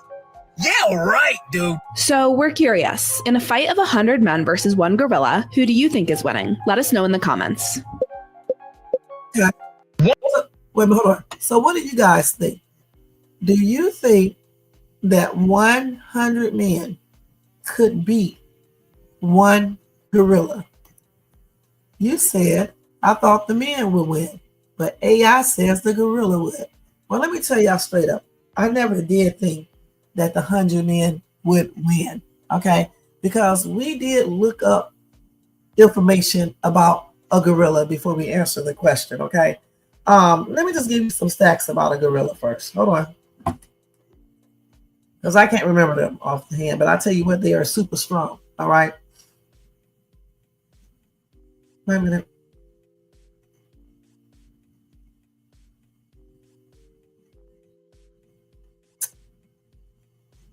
So a gorilla, you guys, is 4 to 10 times stronger than humans. A silverback gorilla can weigh between 300 to 500 pounds, and they have immense upper body strength. They can lift and throw objects much heavier than humans, even lifting and throwing up to 1,800 pounds. And then they have a powerful bite force, estimated to be around 1,300 psi. All right. They can easily lift and throw objects. Okay. Their upper body strength is optimized for powerful pulling and lifting motions. Like I said, that bite force is stronger than any humans, and even stronger than lions, allowing them to crush tough vegetation and other objects. They also have strong bones, especially in their upper body. In the way they are made, okay, it is designed to give them that raw power. All right. So the silverback gorillas also have higher levels of testosterone, which is associated with increased muscle mass and strength. All right. And they also possess more fast twitch muscle fibers, which supports quick, powerful movements. All right. So with all that being said, amongst other things, I believe this one gorilla will just basically unalive 100 men. Because the thing is, these men are going to get tired. The gorilla is not. Okay? No, he's not. All right? The man may try to be brave at first, but as soon as that gorilla starts hitting them with his hands, his arms, he's going to knock out about 20 or 30 of them at one time. And you cannot convince me that the other men are going to stick around trying to fight this beast. Okay? I just don't believe it. And don't let him get his teeth on any one of them. All right? It's over. Okay? It's over. So I don't believe 100 men can tackle not even one gorilla. They are too strong. The bite force is too much. They are fast. Okay? They're not going to get tired like human beings. They're just not going to get tired. You know? I don't give a damn going how much, how good a person is in shape. They are still humans. And online, I looked this up. They say even the most skilled men are not, they are no match for a gorilla. Okay? They are no match for a gorilla. You're talking about an animal. I don't think a man could even defeat, unless they have a weapon. I don't think a man could defeat a gorilla. They're just too strong. Can you imagine trying to fight a gorilla? Can you imagine? Let's look at gorillas real quick because I got a little time. What time is it? Okay, we got a little time here. Okay, let's see here. Let's look at the gorilla. Well, I got to go to the actual page. Shit. Let's look at the gorilla itself. So let me listen to him first. Let's see him. Who would win in a fight out of 100 men and a gorilla? I can't even believe I'm answering this, but given the fact I've studied primatology and seen gorillas close up in the wild, I feel like I should weigh in. You wouldn't fit 100 men around a gorilla to start with. That just wouldn't work. So I'm assuming you would have to throw groups of men at the gorilla at a time, probably 5 men. Now, this is a replica skull of a mountain gorilla. 5 men are going to be absolutely decimated by a gorilla. The gorilla will turn them into confetti very quickly. But given the fact that silverback gorillas can be 400 to 500 pounds, that's a lot of energy to move. So that gorilla is going to get tired pretty quickly. So after a few groups of men, that gorilla is going to be very low on energy, and then the men can then, overwhelm the gorilla and probably win. But a lot of yous are getting hurt seriously. Who would win in a fight out of 100 men and a gorilla? I can't even believe. After the gorilla gets tired, the men that are left, they maybe can overpower, and that's a big maybe. Okay, point blank. So and the thing about it wouldn't be fair. So if they're going to see, if you can't put all the men in there at one time, it's not going to be fair, because what is happening right here is that if you let like a group of men fight the gorilla, the other group is resting. Okay, it's not going to be fair. You can't do that. If you do that, you have to let the gorilla rest too in between, and then let him start back. You see what I'm saying? You cannot just let 5 men fight the gorilla, or 10, and then the other men are over there resting, because they're going to have all the energy. So it's not going to be fair. All right. It's not fair anyway, but these stupid men who want to go inside of a cage and fight a gorilla is stupid anyway. So the thing is, you still got to be fair. You got to let this gorilla rest for a couple of minutes too, and then start back with the next group. And if you do it like that, I don't see that gorilla winning. And he should have answered that question like that. All right. You got to let him rest. Just like the men who are not fighting, they are resting. Period. What else? Let's see what he's saying. Could 100 men beat a gorilla in a fight? This is a very serious viral question that requires an extremely serious answer. Now first, the stats. An adult male silverback gorilla weighs around 195 kg and can lift more than 800 kg. Their bite is stronger than a lion's, their reach is longer than a human's, plus they can move faster than us and have very thick skin. So we're basically looking at a human killing machine. Then there are the psychological factors to consider. Are these lads working together, or do we have some glory hunters going off on their own? Because without teamwork, we are likely doomed. Is morale going to be an issue? Like, is your will going to waver if you see another man torn in two in front of you? Ultimately, however, the men would likely have the advantage as long as they could fatigue the gorilla. Make it so exhausted from killing other people that it would collapse before it could kill you. That's why if you're ever in this position, do not volunteer to be the first to step forward. Could 100 men beat a gorilla in a fight? This is a very serious viral question.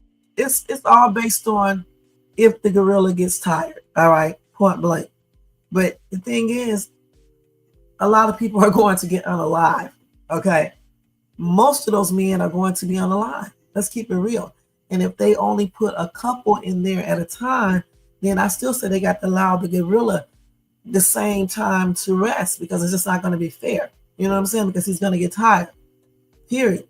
I still don't see it. I just don't, if they allow him to rest, all right? And if they put all the men in there together, there's going to be a lot of people unalive. And honestly, when you see, listen, when those men see 50 or 60 men getting unalive, I just don't believe the other men are going to hang around.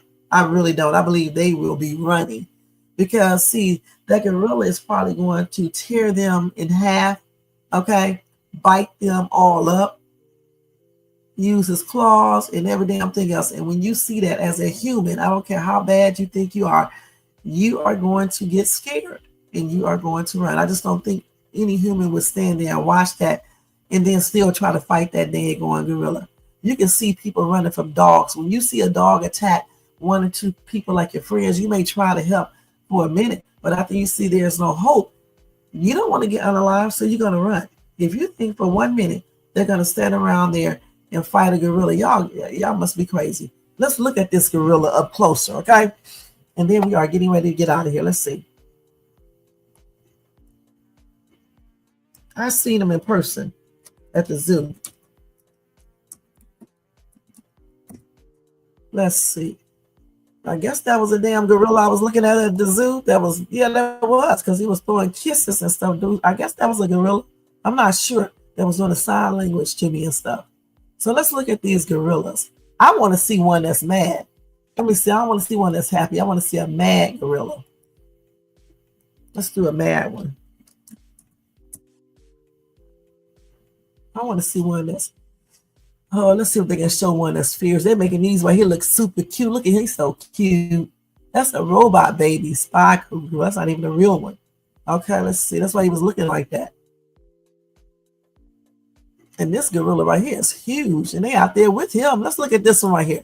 The biggest gorilla ever recorded in the wild was a silverback found in Cameroon, Africa. He was 6'5" tall and weighed about 589 pounds. Although in captivity,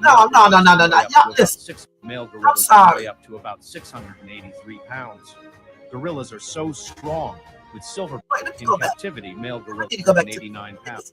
Now y'all know good and damn well. Let's keep it real. Let's keep it real and stop lying. Y'all know good and damn well if this gorilla right here was out, he was still alive or whatever the case is, and they tell you, I'll give you $20 million to get in the get out there in the cage, a big ass cage is huge, with 99 other men. Would you do it? After you see this big ass 6'5", I can't even talk right. This damn big ass gorilla. Once you see him, look how much he weighs. 589 pounds. You mean to tell me you stand in that damn cage to fight this thing? You're gonna stay there. And even if you did stay there, when you see this creature attack and unalive majority of those people out there, you mean to tell me you're gonna stick around and fight this daggone gorilla? I don't believe you guys. I do not believe you guys. You guys are the same ones that run away from dogs and mice and gopher rats and other animals and spiders and GUNs. So I just don't see it, okay? This is a big ass animal right here. It really is. Although in captivity, male gorillas can weigh up to about 683 pounds. Gorillas are so strong, with silverbacks capable of lifting heavy weights of up to 1,800 pounds. They are not to be messed with.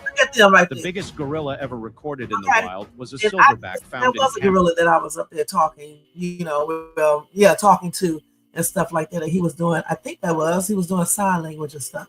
I'm not sure, but I think it was. So let's see what else. Let's see if we see any more pictures of gorillas. Yeah, it was one because he was doing the most. He was swinging and shit, hitting on the damn glass. He actually, $20 million. He actually, I think that was a gorilla. He took the rope and swung. I put the video, but I'll put it back up again on YouTube. He actually grabbed the rope. If YouTube may not show it, and he jumped up on the glass at my son and hit the damn glass. And we jumped back, man, and stuff. I don't know if the gorilla was playing or what. He hit that damn glass so hard, man. I was so happy that glass was there. Because, man, I would have been running and telling my son to run. Yeah, he did that. Let's see. He did the same. Yeah, that was a gorilla because he did the same. This is exactly what he did. Watch this. Oh, there he goes. Oh. That's exactly what he did. Look at them damn arms. There's no way. I don't believe it, guys. I just don't believe it. I don't believe no 100 men would even stay in that damn cage. I wonder why they always hit that glass. Oh, 2 silverbacks.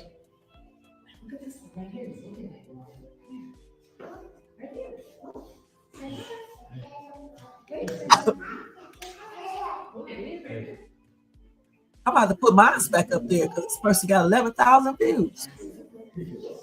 Yeah, I'm about to put mine back up there tonight. Watch this.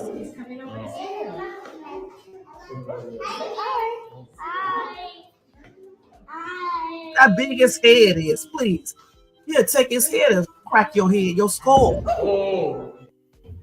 Oh, that is.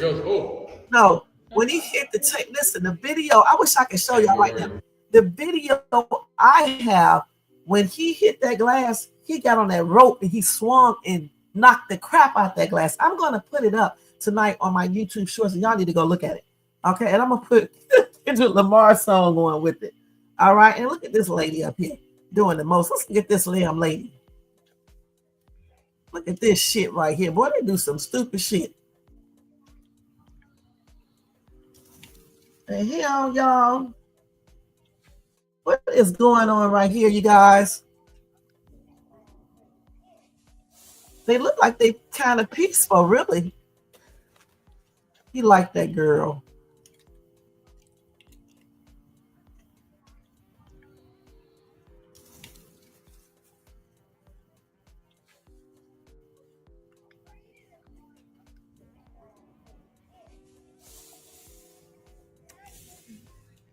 That's cute. That is cute. Let's see. Let's see. Let's see if we got. I want to see one. Oh, so this is how. I don't know if I need to show this right here. Let's just see real quick. That's what they're gonna do, y'all. They're gonna use one person and the other one, just like that. That's what they're gonna do. That right there. This is AI. That's what he's gonna do right here. That's exactly what he's gonna do. Y'all go out there and fight those gorillas if you want to. That's exactly what he's going to do. Period. Look at this shit right here. This is exactly what's going to happen. Just one look at you. And I'm laughing, y'all, because y'all know this is not going to be virtually impossible. They are very strong.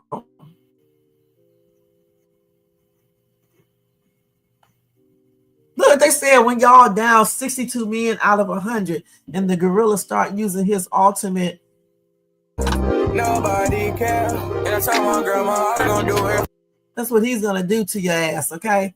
So, and then look at this right here. Look at this. Everyone keeps saying the gorillas would win, but actually the men would win, and I'll explain why. Girl, First of all, let's state the obvious. 100 men, 1 gorilla. He's severely outnumbered. Girl, are you stupid? The damn gorilla is stronger than shit all of these men put together, basically, just about. All right, girl, stop. Okay, that's why you only got 69 hearts. So that's crazy, okay, compared to what these people are getting. Look at this. Y'all know these gorillas will tear your ass up, okay? I'm just be perfectly honest, you know. Like the other man who works with gorillas and other things said, the only way that you can possibly try to win, but a lot of people are going to get unalive, is if you tire this gorilla out. Okay, let's keep it real. If he gets tired. And by the time he gets tired, he probably would have already demolished about 60 or 70 men. And you're stupid for standing around waiting. Okay, because I'm going to be gone. Look at this shit right here. Hold on, let me see something real quick. Let me see what he did to this monkey. Let's see here. Look, the monkey is almost being pinched to death by the gorilla. It dares to snatch the gorilla's food, and the next second it is being carried by the gorilla's tail and hammered. You never expected Monkey Brother to be killed. Please continue to watch. This is a scene that happened in the zoo. A red-haired gorilla was leisurely taking a walk in the park, but a little monkey noticed the food in its mouth and tried to reach out to grab it. The next second, it was directly pressed on the ground and rubbed, causing the monkey to scream in pain. On the other hand, the monkey was even more miserable, thinking that he would bully the gorilla more and try to steal the gorilla's banana. The monkey didn't know that his foot had offended the gorilla, and before he could act arrogantly for a few seconds, he was beaten up by the gorilla's mother, the old gorilla, who was holding her tail. The monkey never expected that his downfall scene would be captured by the photographer. It was really embarrassing. Monkey Brother remembered a famous saying, if you make a mistake, you must admit it. If you get beaten, you must stand at attention. After the gorilla used a set of tricks, Monkey Brother lay on the ground without a sound, and was then thrown out by the gorilla. The human next to him shook his head after watching it. This poor monkey is really too tragic. That's exactly what it would do to a person. And I'm telling you, there's a lot of people going to be taken out. I'm sorry. And I don't know why anybody would try to fight a gorilla. You're crazy as hell. Okay? And you just a second. These kids were showing gorillas videos to this monkey, and his reaction was unpredictable. I hate when they play this damn music. Let's see this. Then we start watching the damn TV show. Look at this right here. He's doing sign language. You see that, right? He's doing sign language as well. Y'all be sitting up here watching these damn monkey stuff, and I'm just got y'all watching all this stuff. Yeah, he's doing sign language. And I think I got the one where the monkey was doing sign language to me. I'll put that up too. All right. And they are one of the strongest animals too. These things right here are. Look at this. Just look at him right here. Look at this damn thing. You know, good and damn well you guys are not going to fight this. So stop playing. All right. Y'all stop playing because y'all know y'all not going to do it. Vulnerable part of a gorilla's body. Their necks are completely surrounded by muscle and bone, and their skull is incredibly thick. A gorilla's chest and midsection are massive, protecting the liver and abdomen. You can take down a large man with very little force if you apply it to the right part of the body. No such luck on a gorilla. Gorillas are some of the pound for pound strongest animals alive and can weigh as much as 350 pounds. The males often fight to the death for the right to mate with females, so selective breeding has made them elite fighters and grapplers. They also have one of the strongest bites in all of the animal kingdom, and really big teeth. Once the gorilla feels you and your friends are a threat, he will tear through each of you individually as if you were paper dolls. He is strong enough to break your bones with a strike from his massive and lightning-fast hands. I told y'all one hit. He could snap your bones by squeezing you in his bone-crushing grip. He can pull all your limbs from out of socket, leaving you disabled, or he just could rip them off your body completely if he chose to. So versus 30 men equals gorilla versus 30 men equals 30 men killed. There's nothing anyone with their bare hands could do to hurt a full-grown gorilla. Gorillas are built like tanks. There is just no vulnerable part of a gorilla's body. Their necks are completely surrounded by muscle and bone, and their skull is incredibly thick. A gorilla's chest and midsection are massive, protecting the liver and That's abdomen. why lions you can don't take down bother. a large man with very little force if you apply it to the right part of the body. No such luck on a gorilla. Gorillas are some of the pound for pound strongest animals alive and can weigh as much as 350 pounds. The males often fight to the death for the right to mate with females, so selective breeding has made them elite fighters and grapplers. They also have one of the strongest bites in all of the animal kingdom, and really big teeth. Once the gorilla feels you and your friends are a threat, he will tear through each of you individually as if you were paper dolls. He is strong enough to break your bones with a strike from his massive and lightning-fast hands, or he could snap your bones by squeezing you in his bone-crushing grip. He can pull all your limbs from out of socket, leaving you disabled, or he just could rip them off your body completely if he chose to. Okay, so I hope this right here convinced you guys that this creature right here would tear up majority of those men, and the rest of them would probably run. Okay, let's keep it real. They would probably run, and really don't even get a chance to fight them. So I don't believe 100 men could take out a gorilla, because by the time the gorilla gets tired, he's gonna already unalive so many in the most horrific ways that it will scare the other men. All right, it's gonna scare them. He's ripping off their legs, their bodies. One hit with his hand, he just break your entire body in half.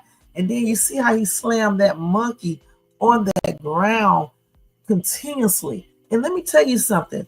When I went to the zoo, I witnessed a small, I don't know what the hell it was, a monkey, great, some type of monkey. He took the little bird. I'm thinking he's like basically trying to rescue the bird. The damn monkey took the bird out of the water, pulled his wings off, his feathers off, and then he proceeded to take the damn bird and drown the bird in the daggone water. I'm not joking. I could not believe it, guys. I got the video. I had it up. I put it up. I may put it up again. Okay, I don't know if YouTube will let it show. It was a hot ass mess. He just basically unalived the damn bird right there in front of us. I'm thinking he was saving the damn bird. He unalived the bird. And then, like I said, the gorilla sitting there playing around, you know, things like that. All of a sudden, he gets on his little rope, doing some little stunts for us. My son was right in front of the window, you know, the glass. The gorilla comes up, get on the rope, swings, and knocks the crap out of the glass. He hit it with his hand like very hard. We jumped back. Okay, then there was one sweet one that was doing sign language. I don't know what the hell that gorilla was saying to me. He did some stuff with his hands where he like touched his mouth, you know, pat his lips, and then put his hand out to me. Somebody said that means asking for food. I don't know, or I like you. I don't know for sure and stuff. But I think I got that on video. So if I do got that on video, I'll put it up there. But these things are massive. I don't know what y'all talking about. You know, you can get your ass in the cage and fight them. I'm not doing it. I don't give a damn how much money you offer, because I already know he's going to take out majority of those men. All right, it's going to be some left, and I don't want no part of it. Okay, even if they did 10 at a time, I'll tell you what, I'll sit here and watch him demolish all of these people, and then by the time they're talking about me getting in the cage, I'm gone. I'm not about to fight this girl. I don't care if he's tired. I just don't care. I'm not doing that. Y'all crazy as hell. You guys can't even fight back a dog. And you think that I'm going to trust you, you know, with me to be fighting this gorilla when he can knock 10 people out at the same time? They said that they can pick up what? 1,800 pounds or something like that. Did they bite? PSI is like, how much? Are you crazy? Humans, that's exactly what you are, a human. You're very delicate, fragile. It's easy to unalive a human. All right? You are no match for an animal, and certainly not one like this, okay? One of the strongest animals out there, all right? If it wasn't so violent, I would show you a gorilla fighting a lion and show you, but it's too violent, I can't show it here and stuff. But hey, you just saw all these videos. You see what's up with him, okay? Look at them damn teeth. Look at his muscles and shit. Look at its daggone chest, his legs, everything. He has no vulnerable places on his body. Humans does. Many different areas. You know, you got the stomach, you got the eyes, you got the head, you got so many places. He's gonna crush your damn skull in half, all right? Because this head is super hard, okay? He can take his head and do one of those, what you call that? Head, whatever you call that thing when you hit the other person with your head and knock your butt out and just crush your damn head, all right? Like he can take his hand and do that. Shit. So it's a no. I don't believe that 100 people can take out a gorilla unless they make him so tired. I mean, so tired that he can't do anything, but he probably would have already, you know, unalived majority of you guys. So you can do all that stupid shit if you want to. Leave me out of that foolishness. That's crazy. All right. That is certainly crazy. All right. So anyway, guys, I had fun with this live tonight. I think I covered everything, put a special thing in there for you guys with this gorilla thing. And thank you so much for watching. All right, so let's go to do roll call. Woo! Jermaine. Some people think they are a gorilla, don't they? Yeah, okay. Anyway, thank you too. Let me go up here and look up here. Yeah, fun tonight. We was here 3 hours and 20 minutes. Yeah, fun. Thank you to J4 for being here, showing support. Welcome back, J4. Okay, thank you to Jermaine for being here, always showing support like always, babe. I appreciate you. Kim B, girl, thank you so much for being here, hanging out with us again tonight, Kim B, and having my back. I appreciate you, hon. All right. Kiwi, thank you for stopping by, showing support. Y'all make sure y'all check her out. And thank you, girl. And good night. Let's see. Who else we got going on here? Most hated, thank you for always being here, showing support, hon. Thank you so much. Have a good night.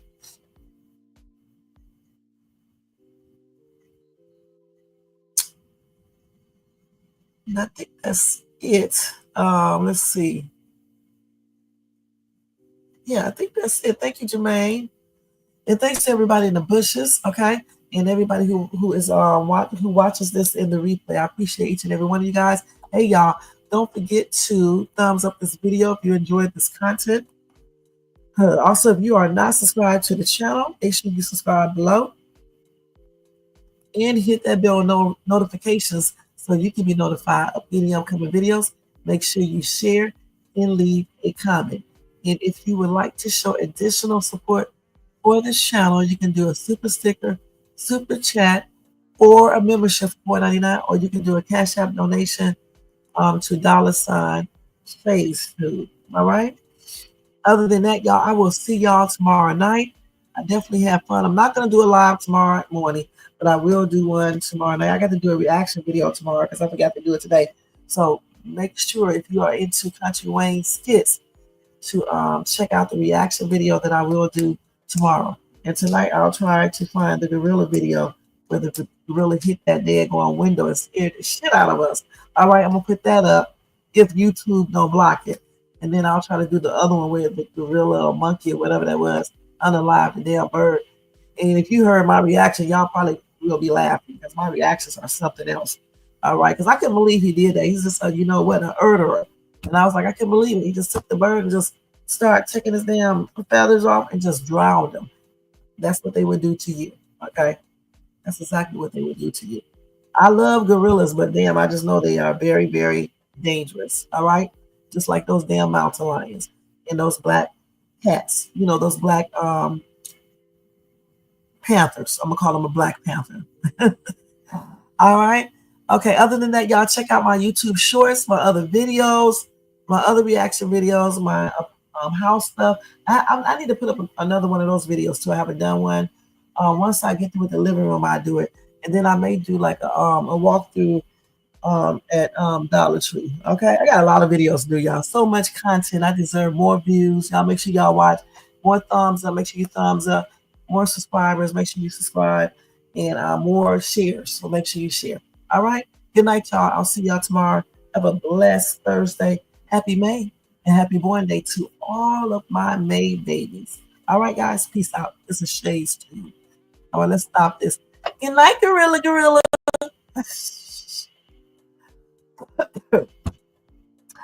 Oh my God.